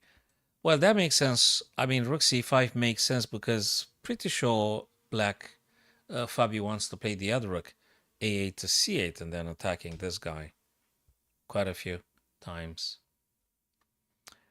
Unless he wants to play this one straight away. So he played rook c5 amongst others, because you can play this one straight away. No? Of course. No, no, no, no, no. Wait, wait, wait. No, no, no. Rook c5 and rook a c8. I think that's a better approach. I think so. g4. He wants to push again, get the knight away, and then doing a discovered check. That's devastating. So Fabi, when he played knight f6, I think he should have moved that king away. So you better move the king now, whilst you can. You weaken if you play, yes, king to g8, because you're weakening if you do g5 and stuff. So whereas king g8 now sets the knight free. Okay, you could play stuff with the knight. Maybe back and see if you can jump e5 or something. If nothing else.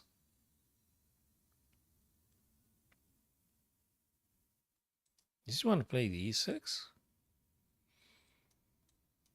Yeah, maybe. It's an idea.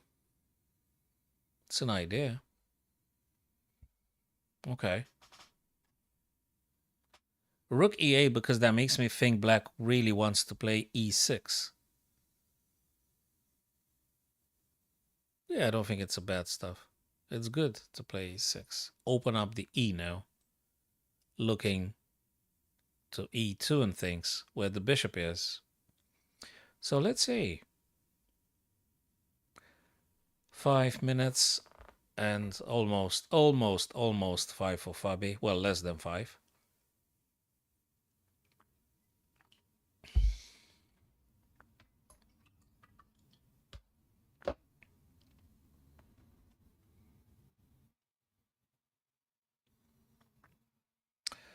Something makes me think that actually Magnus going to investigate the line with h5.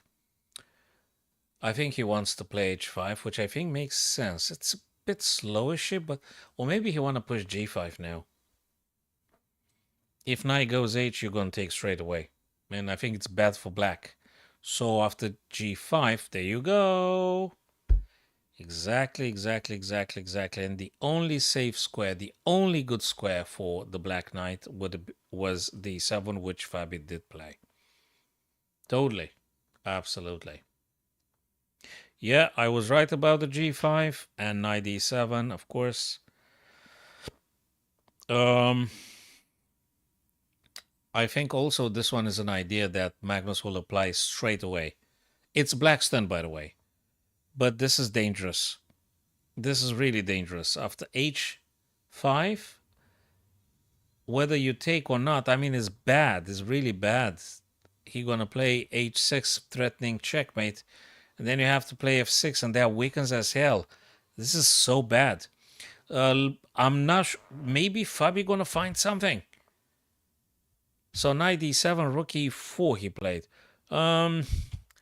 I'm not sure how you defend against h5 things. I'm not sure. Queen c7, is that a defense?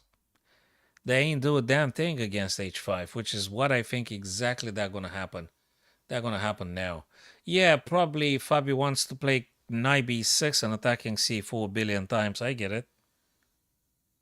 Or maybe he wants to play knight e5, but it still fails after f4. You're still going to have to move the knight. I don't think queen c7 going to help a great deal. Interestingly now, Magnus leaves the c3 h8. He leaves it for queen e3. He attacks like twice the e7. So now he moves his attention on attacking e7. I thought for a second that actually h5 is a good line of attacking, but maybe I missed something. Anyway, queen e3. Well, what I could see is that e7 being attacked twice. So But you know, that could be an encouragement for Fabi to play knight b6, attacking c4 like 3 times, and the queen itself and the rook defending e7 twice. So you see now knight b6 I think solves the problem and adds a bit of attacking chances on c4.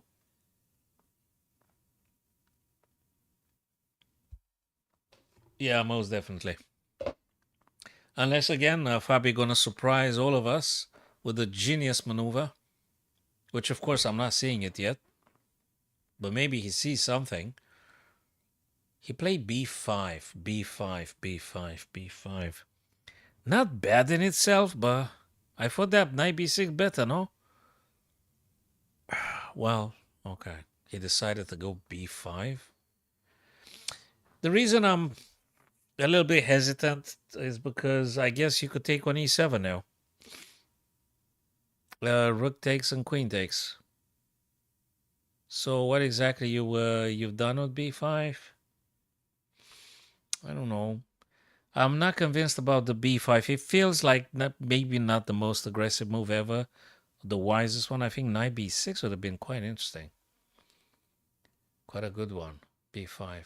Let's see if it works. So rook e7 now.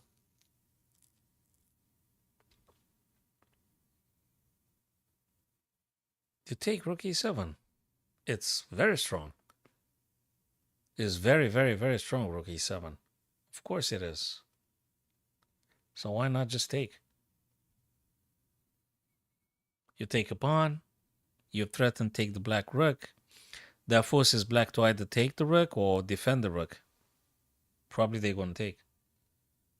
And still, that leaves white with initiative.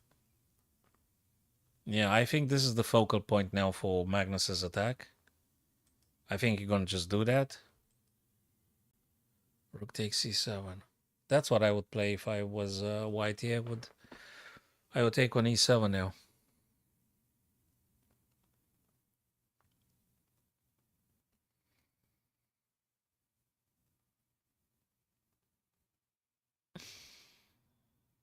Seven pawns, so equal material. Okay, the black knight ideally would like to get on a dark square where is not attacked by the bishop. The bishop is very strong. The bishop on e2 is crazy strong. If you're looking at all those, my God, what's this guy's doing, man? b4 attacking the knight en passant takes, and now he defends. I thought rook takes e7 would have been the real deal. That's what I thought. Well, yeah, okay, b4, you attack the rook, so they have to take en passant because the rook can't move nowhere. So that forces them to take en passant, and now you're going to take defending c4 just enough so that you can go on with the e7 maybe. E7 threat and stuff like this, I guess. I guess indeed. Okay.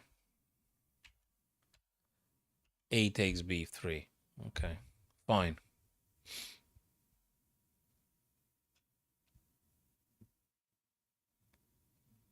A takes b3. B takes c4. What do you take with? Pawn or bishop? My God.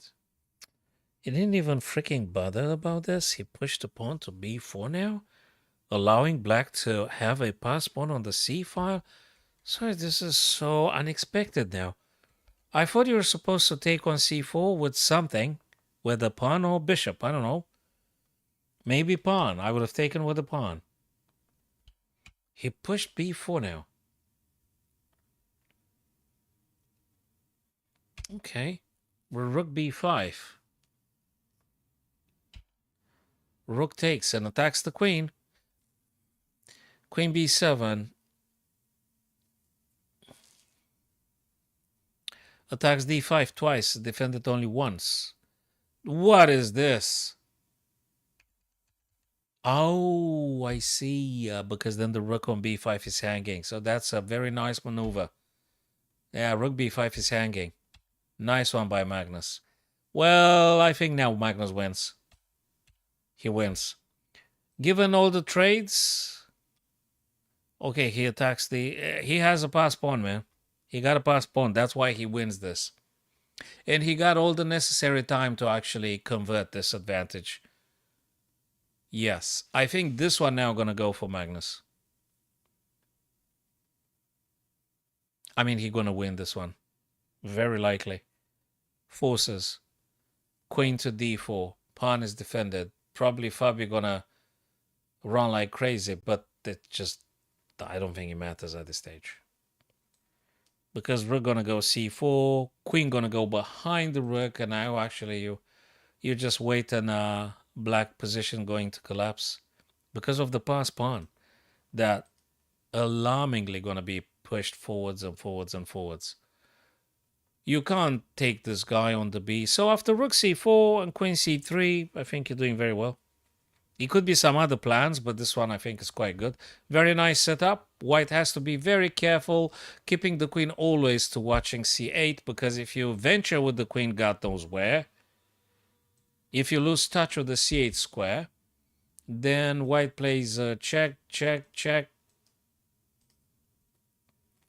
And then there is a pass pawn, though, you have to worry about. White tries to create some counter game here, some counter play, but this is a pass pawn now. Magnus play on the 7th rank now. Rook c7, attack c7. He attacks. He likes to attack. He gave up on the back rank protection. I guess queen can play. And hit this guy like twice. Yeah, well, okay. Let's see. Rook c7. Now, Fabi is under a minute. And it's his turn. Rook c7. My lord, he attacks en passant. Jesus. Okay. 1, 2, 3, 4, 1, 2, 3, 4. Okay, Fabi managed to create himself a pass pawn on the D, but the B pawn, I think, is a bit closer to the promotion. Now pressure on this guy. What do you play? You play rook d8, no? Because if you don't, I'm not sure what you're going to do. You're going to play rook d8 and, yeah, still white is doing very well because this guy's going to march on. And I don't think you can stop it at this stage. And if you don't defend the d6 with rook d8, white's going to take with a... I mean, you could do a check and stuff. King going to move, I guess g2 or something. You don't have anything. It ain't nothing here, man. Unless you play queen e8, king goes, and then you take with the rook or with the queen on b4. He tries to open up now the g file. He play h to open up here. Jesus Christ. I guess he plans after rook takes, he plans to do this, and then something like this, or maybe something like this. As compensation, he tries to open up a bit. Sharp, very sharp ending, and exactly what I said. Exactly what I said.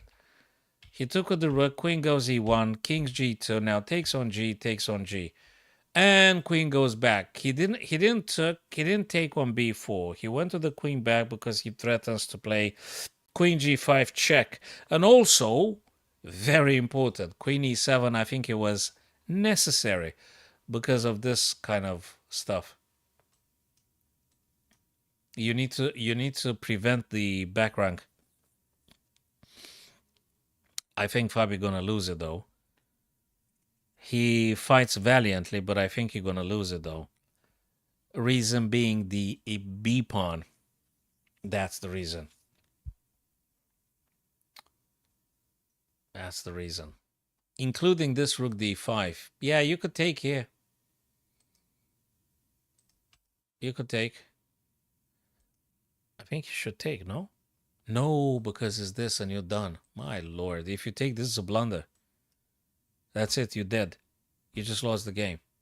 So you can't take the pawn with the rook. I'm glad I rectified and I said it. Because you couldn't have taken. Let me go back. No, so you can't take with the rook. Because if you take it here, there is this. And then you have to give the queen away. It's just game over. So queen to b7, pinning the rook, mind you. pinning the rook, but he's gonna move the king or he's gonna push the pawn. One of these two. King goes back. Even now you can't take the freaking pawn. You can't take it because of the same idea. Is check. And if you take, then you're gonna lose the queen, and if you don't, then you're screwed because checkmate. So he couldn't have taken it. This is bad. This is bad. This is bad for Fabi. He ain't gonna do it. That pawn goes and goes and goes. Good luck stopping that pawn. Secretly, I was rooting for Fabi. I gotta tell you that. I didn't want to admit it, but I was rooting for Fabi again. I wanted him to win again. But he didn't. He doesn't. I don't think he wins this one. Maybe next one. Who knows? But I don't think this one works. Oh no. I think now we're going to see this now. I think that was a little blunder. Sorry, didn't that one work? Or maybe I missed something. I might have missed something. That would be a miracle for Fabi not to lose this.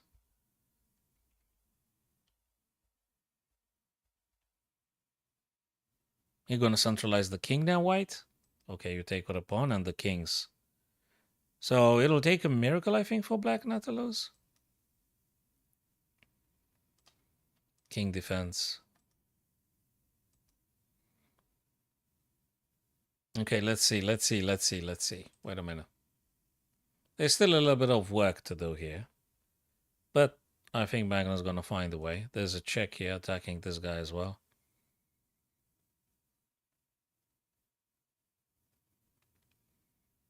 I mean, you could play this. But it doesn't work. Check. They take, you take, and when they go here, the king goes over to the other guy. So, in very many scenarios, white is winning. Whichever path he wants to go for. The pass pawn is a pass pawn. It's so freaking difficult. You can't stop that guy. He's going to resign any second now. No, you can't do nothing.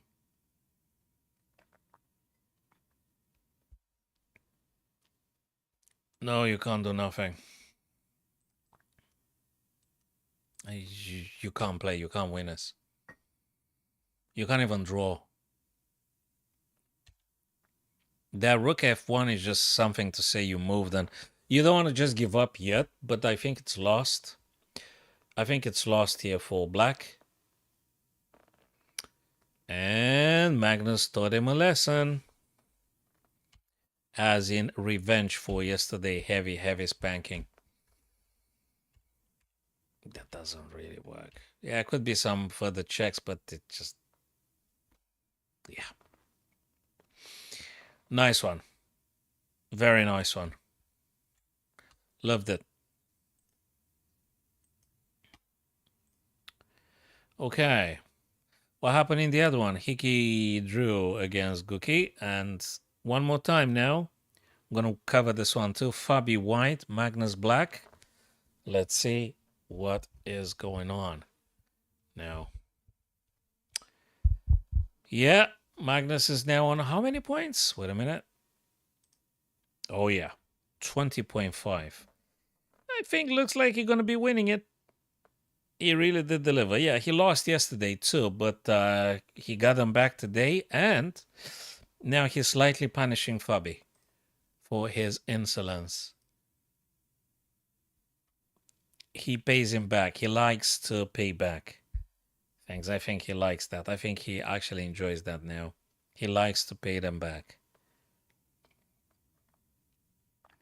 What was it? The Lannister always pays his debts. Magnus ain't no Lannister. Well, I mean, he could be, but beautiful. No, it's nice.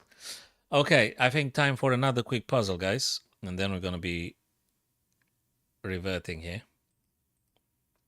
Let's see. Another quick puzzle. Or maybe not so quick. Yeah. Those messages. Rook is vulnerable. Do you see a way to win the rook? Because black's turn to play. Well, there's all sorts of things happening here. This one looks like, but actually there's checkmate in a move. Whoa, no way. It's checkmate in a move, but this one is a check, also attacking king and the rook on Uh, yeah, but there's a thing with the checkmate, though. There is a thing with the checkmate, you see. What's going on here?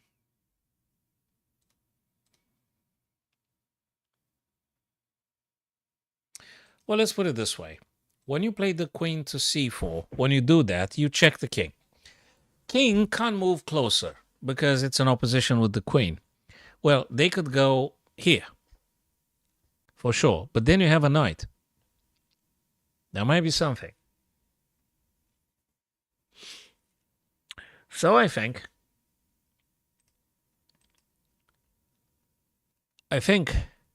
we have to go queen to c4 check.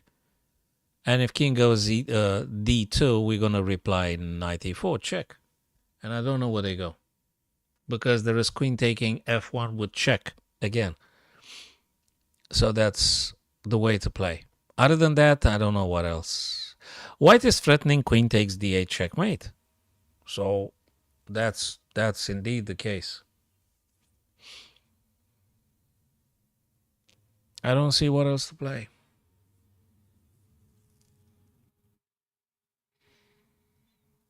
I don't see no other line of attacking other than queen c4.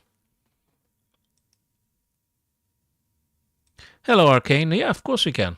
Yeah, we're going to do this after the puzzle. We're going to have a quick look if they haven't started now. Yes, that's a good idea. And I'm going to do it. Let me play queen c4 first. Bingo. Now, we're not rushing into taking the rook because they're going to take... Sorry, queen going to take checkmate practically. So we can't do that. And there is no other check conceivable. Actually, there is. There's this guy. That's sick, no? This is actually quite sick. But is it necessary, though? Check. Knight can't take because queen takes queen. So pawn takes. And then you play this. Yeah, but then they attack you like this. So that's horrible. We have to play the knight. Of course. Now, it's still not over. Not just, but it will be in just about a minute or two. Because we got this check now. We have to, or this check now. Well, there's a difference in between them. If we play check here, king's going to have to play e2. And then what? I don't like it. Queen c3. Maybe. Well, if they block, we're going to deliver checkmate. So queen c3 forces them d1. That is true. Wait a minute. Wait a minute. What's going on here? Bang, the guy goes here. Oh, and then we take the other rook. So yeah, that's the way then. It's got to be this way. Check, moves, takes, check. I don't know what they move. They play here, say. Have we got any other check? Yes, we do. We got the knight. I mean, we play a lot of moves here. They seem to be revealing one after another. But that's the only way that makes sense. I don't know what else to play. Queen to c3 is interesting. It is. But queen to c3 and... What if they play this? Where's the next check? Your next check is here. That's interesting too. Well, I value very much the interesting character of moves, but what is more important is actually the accuracy.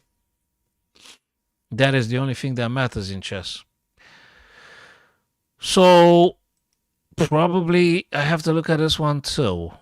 They move here, I'll take the rook. They move d1, I would actually do another check here. Oh, sugar, they gave me 5 points because that was a horrible move, for Christ's sake. Disgusting. Yeah, well, screw this. Okay, they go then they move this, and then what do I play? This, no? Yeah, I said that one, but I didn't get myself to actually play it.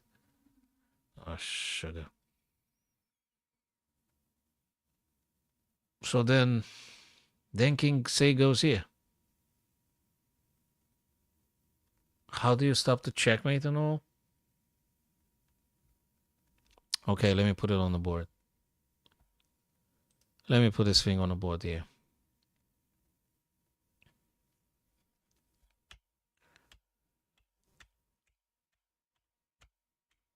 Okay, so we said the guy goes here, king f3. What do you do? Rook d7. Oh man, this is such a...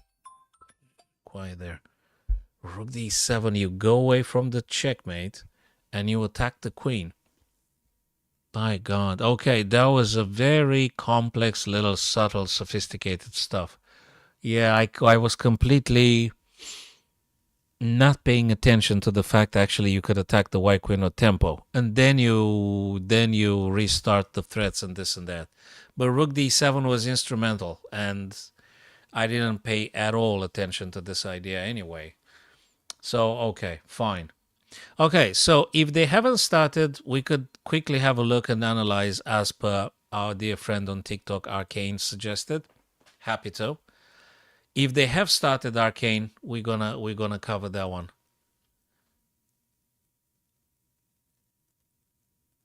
So let me go back to the page of the events. Let's open up quickly the clutch chess page. Ah, they started. So Arcane, we'll take it. Yeah, we'll try to do what you suggested, my dear friend, after this one had concluded. Okay, let's see. Fabi White, Magnus Black, and then we're gonna have a look at those. Okay. Oh, bishop a6. Where do you move the queen? You have to play c4 pawn. You have to play c4 pawn. Unless you want to put yourself in a very nasty pin with knight c4, which I think is a disaster, no? I mean, you kind of can. You kind of can, because when you do so, the rook attacks and things, but it's horrible. I mean, it's really horrible. So looks to me probably, yes, c4. Yeah, the pawn on c4 indeed. Pawn on c4. And then, man, those bishops are so freaking annoying. You better be careful with the attacks, Eugene. I don't know what you play. Queen d3 and then go again. You're wasting so many tempo.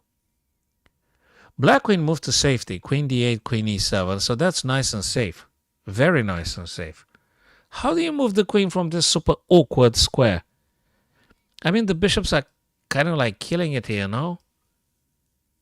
Okay, knight to b3. Queen currently defends c4. Now knight to b3 attacks this very dangerous bishop. And not just that, when Fabi played knight d2 to b3, he actually allows the queen to travel too and move away from the very bad e2 square. It's bad because the bishop attacks. I think you might agree. Thanks for following, guys. Appreciate if you can follow or subscribe on YouTube as well. Thank you.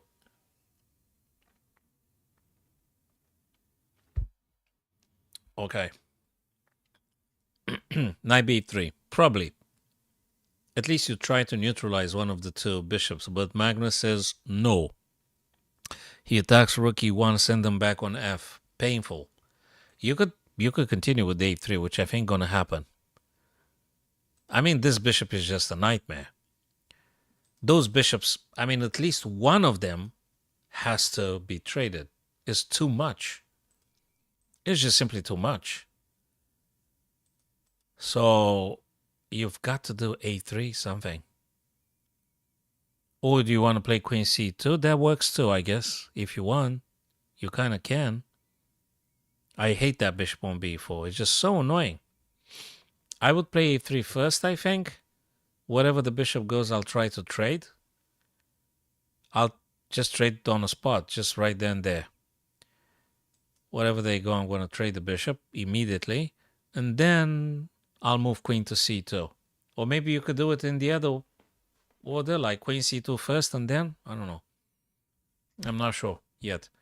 Difficult. Wait, he played it. He played something already. Ah, rook f1 moves away. Black's turn, though. Which I think Magnus will take this opportunity to move one of the two rooks. I think rook f to d8.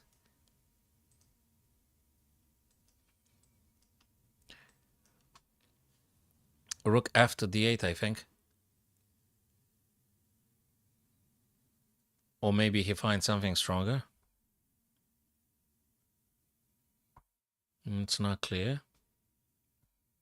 Get the rook on open file. Challenging your opponent's rook, it can't be a bad thought. It's got to be a good one. So you want to get your rooks on open files. Or semi-open files, whatever. But now, more likely, you're going to get a rook to d8. Magnus going to play. You need to challenge the white rook on d1. Reason I'll think about playing the rook on f is because the rook on a would be here for a while just in case this guy disappears. Or maybe you want to... Nah, that's horrible. I don't think Magnus is going to push b5. Rook fd, though. Rook fd is an idea. And then this, and then that. Maybe knight f3 to d2, but let's see. And I think for Fabi is paramount that that bishop on b4, the dark square black bishop is traded as quickly as possible. This guy is incredibly uncomfortable for Fabi. And I think you guys would agree as well.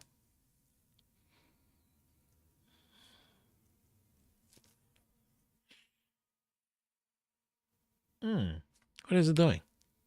He spent some time here. What is he doing? Wait a minute. There is another thought. And that is a4. Like a4 now. This is another one. And I think it might be even better than rook f to d8. a4 pawn. I love actually a4. Gee. This is actually an interesting one. Probably they're going to play this. You're going to take this. Knight's going to take this. And yeah, Magnus has to be careful with the c6. True. That ain't no trifle either. So maybe a4 encourages actually Fabi to play the stuff we said. Two candidate moves here for black though. Rook fd8, which seems to be always eternally good stuff to play when the file is open. You want to get a rook. Or maybe a4, but it's complicated due to knight d4, trades, and knight d4 attacking c6. So you have to be careful with this one too. Yeah. And that beautiful bishop on e6, you don't want to drop it on b7. Or maybe you do. Afterwards. I mean, as good as any. Huh. Oh boy, he played b5. I did mention it briefly, but it didn't look very appealing though. But actually it's... Okay, what if white plays c5? Well, you can't bloody play c5 because black attacks it like 3 times now. This is such a subtle... That is why Magnus spent so much time before he actually moved it. Did you guys notice? He spent a lot of minutes, so to speak. Well, you don't have too many minutes anyway, but he did spend some time. 3-4 minutes. He stayed with that move, and he decided to play b5. That's not an easy choice. It's not.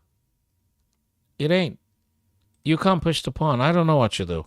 If you play this like a little bit of a disaster, if c takes b5, if bishop takes b5, and I think you lost the game.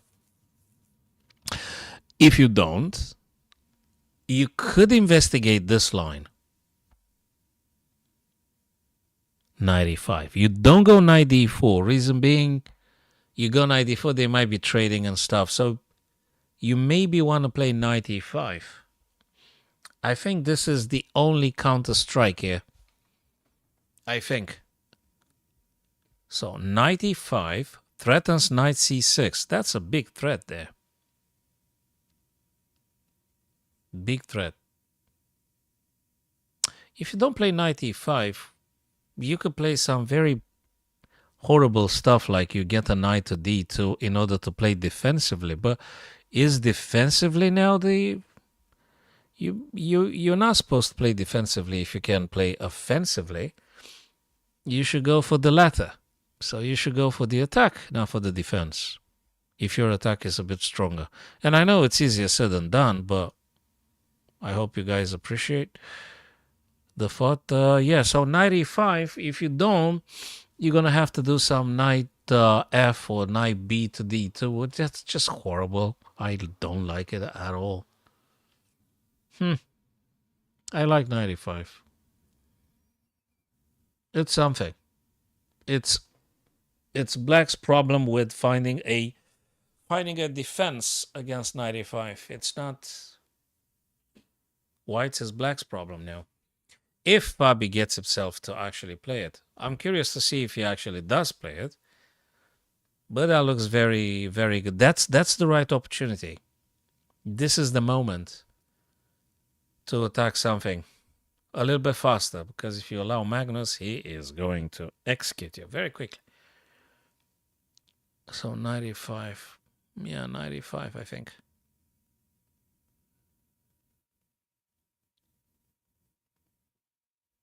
He still calculates something. I'm not sure what, but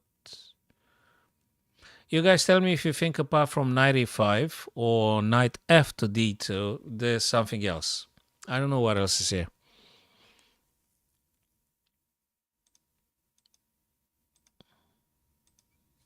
Yep, and thanks for following me, guys. If it's TikTok or Facebook or Twitch, appreciate very much. Thanks for following, or thanks for subscribing if you're on YouTube as well. That would be great if you could.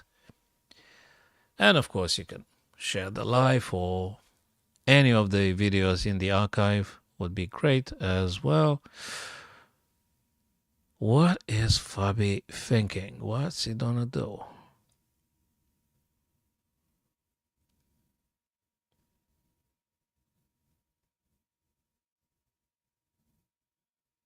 Knight e5 is great. If Magnus starts playing bishop b7, that's finally you can be like relieved, because it's horrible, this bishop on a6 f1. Probably Magnus is going to keep the bishop, but after knight e5, what do you play? That is for black. Do you do like queen e8? Yeah, well, at least knight e5, not just that attack c6, but also defends a little bit c4. So you could say then you could investigate a3 and stuff. Well, he plays knight b3 to d4, which again does a few things. And now again, you need to address c6. But Magnus says, screw this, I'm not going to defend c6, so if you want to take, be my guest, says Magnus. Oh boy, oh boy, oh boy, oh boy. Right, so if knight c6, I'll tell you something. Knight c6, black has to play queen. Let's say E. I don't know if there's another one. E might be a better one. Yeah, it is a better one. And I think after knight c6 is queen c5. I think. And then you still have to think about this big problem there. And your knight is on praise. You could take the bishop off. I mean, you could. Tough one for Fabi boy. Very tough one for Fabi. More problems here for white than for black. I mean, knight c6 is a very cool, scary maneuver. It is. You have to address immediately. But queen c5, I suppose. And what else have you gotten here? There's a serious issue with this guy going to c3. So he didn't take on c6 now. He just moved the queen. It's just too much. It's just too much. He's probably going to take later on if he can.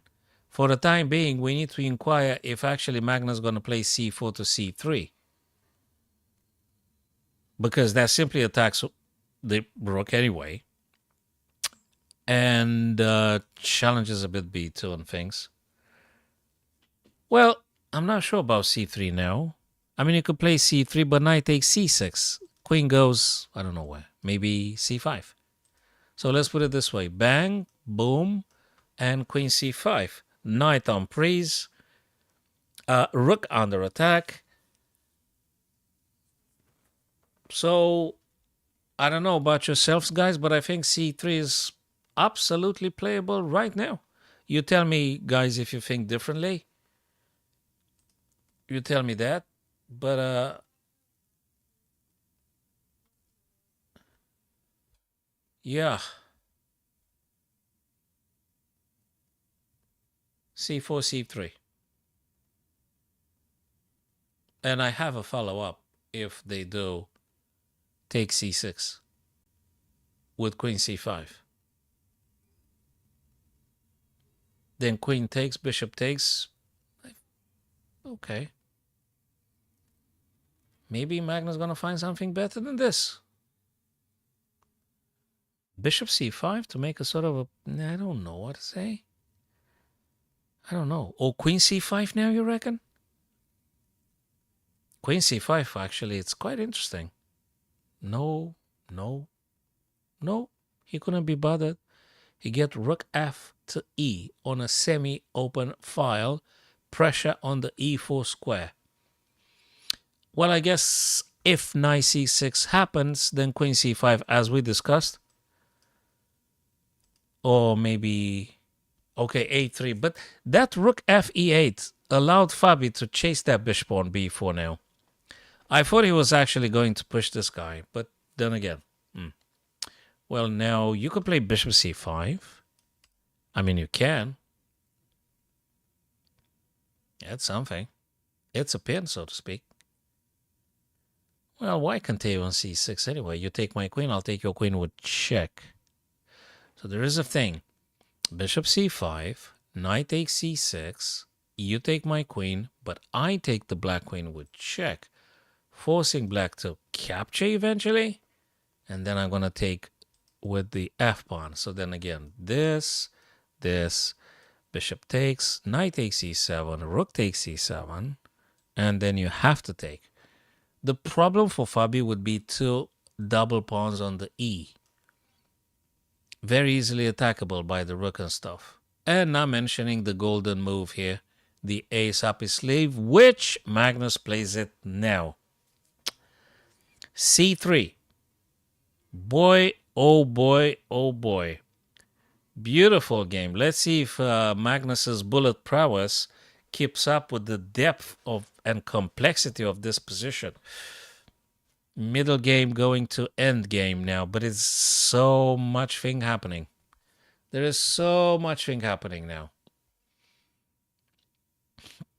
Man, this forget about the white rook on f1. That can't be saved. Forget about it. This one is a catastrophe.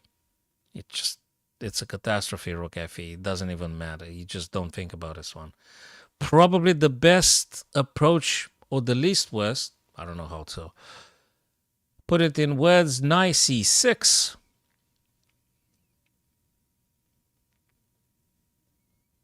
Knight c6. Anything else?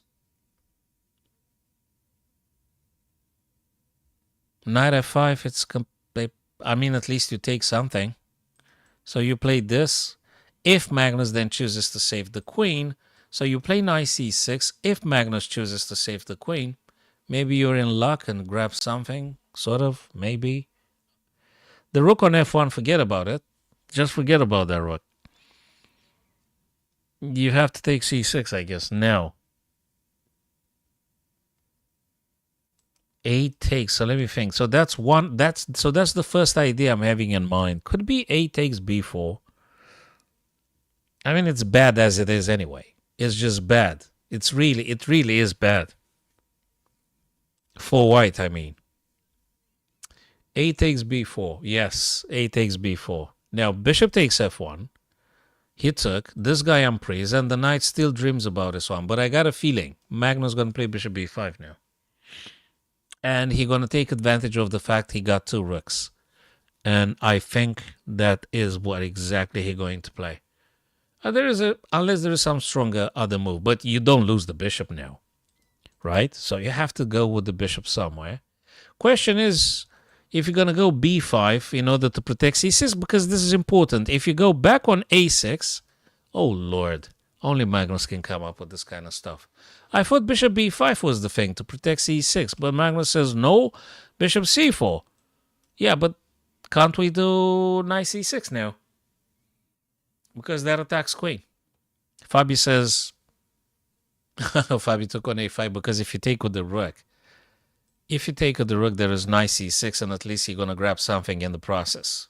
You save queen, and he's going to take the rook back. And yeah, I think maybe you should have played bishop b5 though. Okay, takes on e4. Yeah, looks very good for black. Checkmate threat. Heavy attack. Very heavy lines of attack. And that bishop is so freaking scary. If you play this kind of stuff, then I'm not even sure where you're going to go with the king. He's threatening checkmate. What do you play? h3? h3, rook e1, rook takes. You're going to go h2, king h2. Other than that, I don't know what you're playing.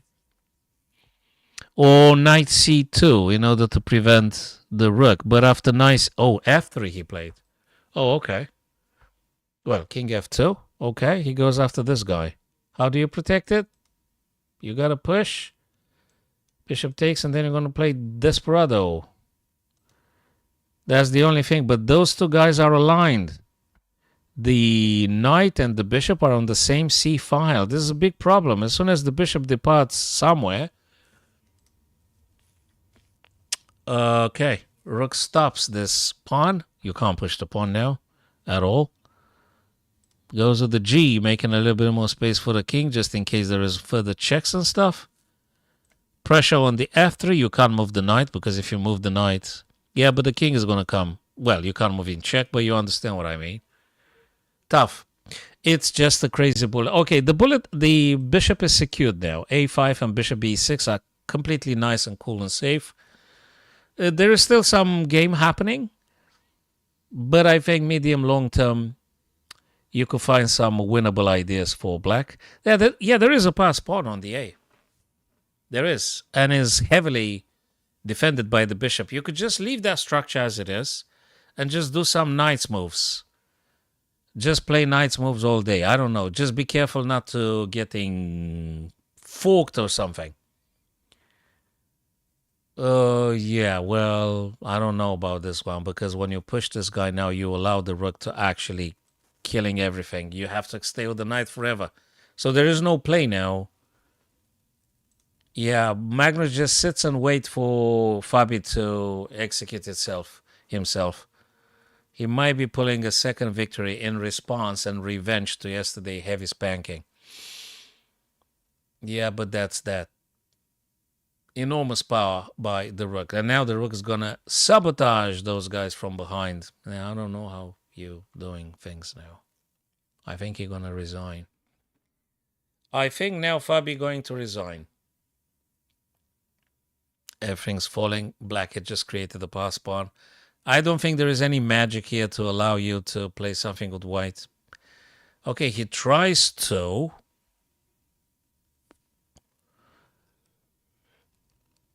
I don't think you have. You know how many times I've read that sentence of yours? I think it's a robot, that thing on Twitch.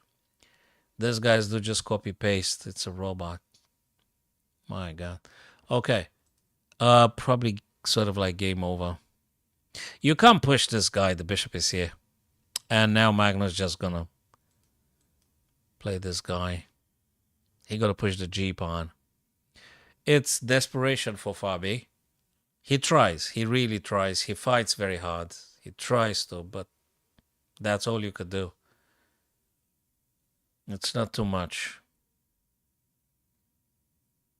It's not too much. The G black pawn gonna be moved and moved and moved and moved. The king is gonna support the pawn all the way. The bishop on d5, the black bishop, defends against the promotion and supports its own pawn up to the g2 square. You can't really do too much about this. You do have a knight, but where do you go? What kind of things you try to play? It's not working. It doesn't work, I'm afraid. It doesn't work, fellas. That guy is the monster of all monsters, that bishop. There is no promotion. There is no promotion. For the sake of the instruction part of the game. We're gonna watch this ending. Probably some king steps aside and things. The G pawn gonna be moved and moved. Oh, move the king away from the G file?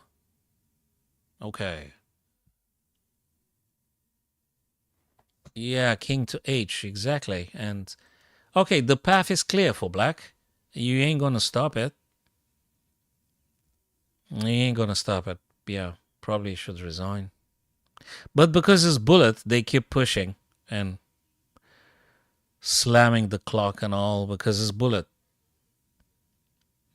But normally, it's a bit hopeless. Normally. Yeah, there's not too much. Yeah, if you push the guy, I would have played this and fork your stuff and all. But the bishop goes here, going to stay there forever. You cannot touch the light square dark bishop. You can't touch this guy. No promotion and supports the black pawn. Hey, I'm streaming for the time being. You gotta give me a couple of seconds now.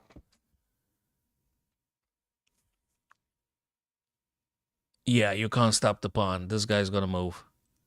I think you can just move the rook. I don't know where. A2, is that safe? Yeah, of course it is. Of course it is.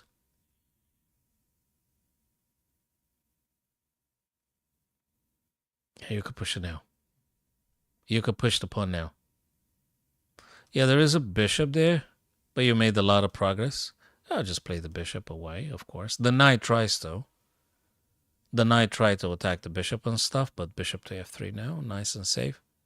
You need to try and find a way, see if you got... Well, no, you got to be careful, though, but there is this guy. Okay, it's not completely done. There is still a little bit of work here to do. But probably Magnus going to find it. I don't know. You have to be careful about all sorts of forks and stuff on that. Rook attacks. That makes the knight unmovable, so to speak. If you move the knight, you drop the bishop. Yeah, that makes sense. You could potentially just push now, but then you're going to be a little bit difficult, but I guess it's still achievable. It's still achievable, yes. Yes, it's still achievable. There is no promotion, and nah, that's not going to work, man. Yes, rook b1, rook a1, it's not going to work. Even if you play the knight, and stuff, it's still winnable for black, of course. It's not working. Yeah, you're going to attack also with the king. The bishop does an incredibly good job. Yeah, so he put the bishop at distance so that you don't get forked or anything. So the bishop going to stay here for a very long time, covering that square. The rook's going to go A and check like forever. And the black king is going to march on eventually. Not in check, of course, but you get what I mean. So this guy covers. Rook covers the file, and the black king is gonna approach them. Yeah, the king now is getting closer and closer. That doesn't work. Nothing. Rook a1. Rook a1, and that's that. You're doing very well. Oh, rook b3. I guess rook a1 would have worked too. But Magnus wants to attack the knight, And the question is, what do you get the knight to? Oh, he wants to play this kind of stuff. I get it. But that's a pin. King defense. Well, can you play this? Bishop c6 is coming, so he better move the knight. But where? How? Yeah, I think it's lost for quite a while here for white. Yeah. I'm going to have now to make a video in which the Grim Reaper is Magnus on this occasion. The second Grim Reaper now. Okay. I was secretly rooting for Fabi, but Magnus just proved that he is who he is, and that is that. So, fellas, thanks very much. We're going to call it a day for now, and we'll see you hopefully very much tomorrow, the 30th of October, and that is a great thing. Okay, cool stuff. Take care of yourselves. Be good and be wise, guys. Follow, please. Subscribe, and see you tomorrow. Cheers.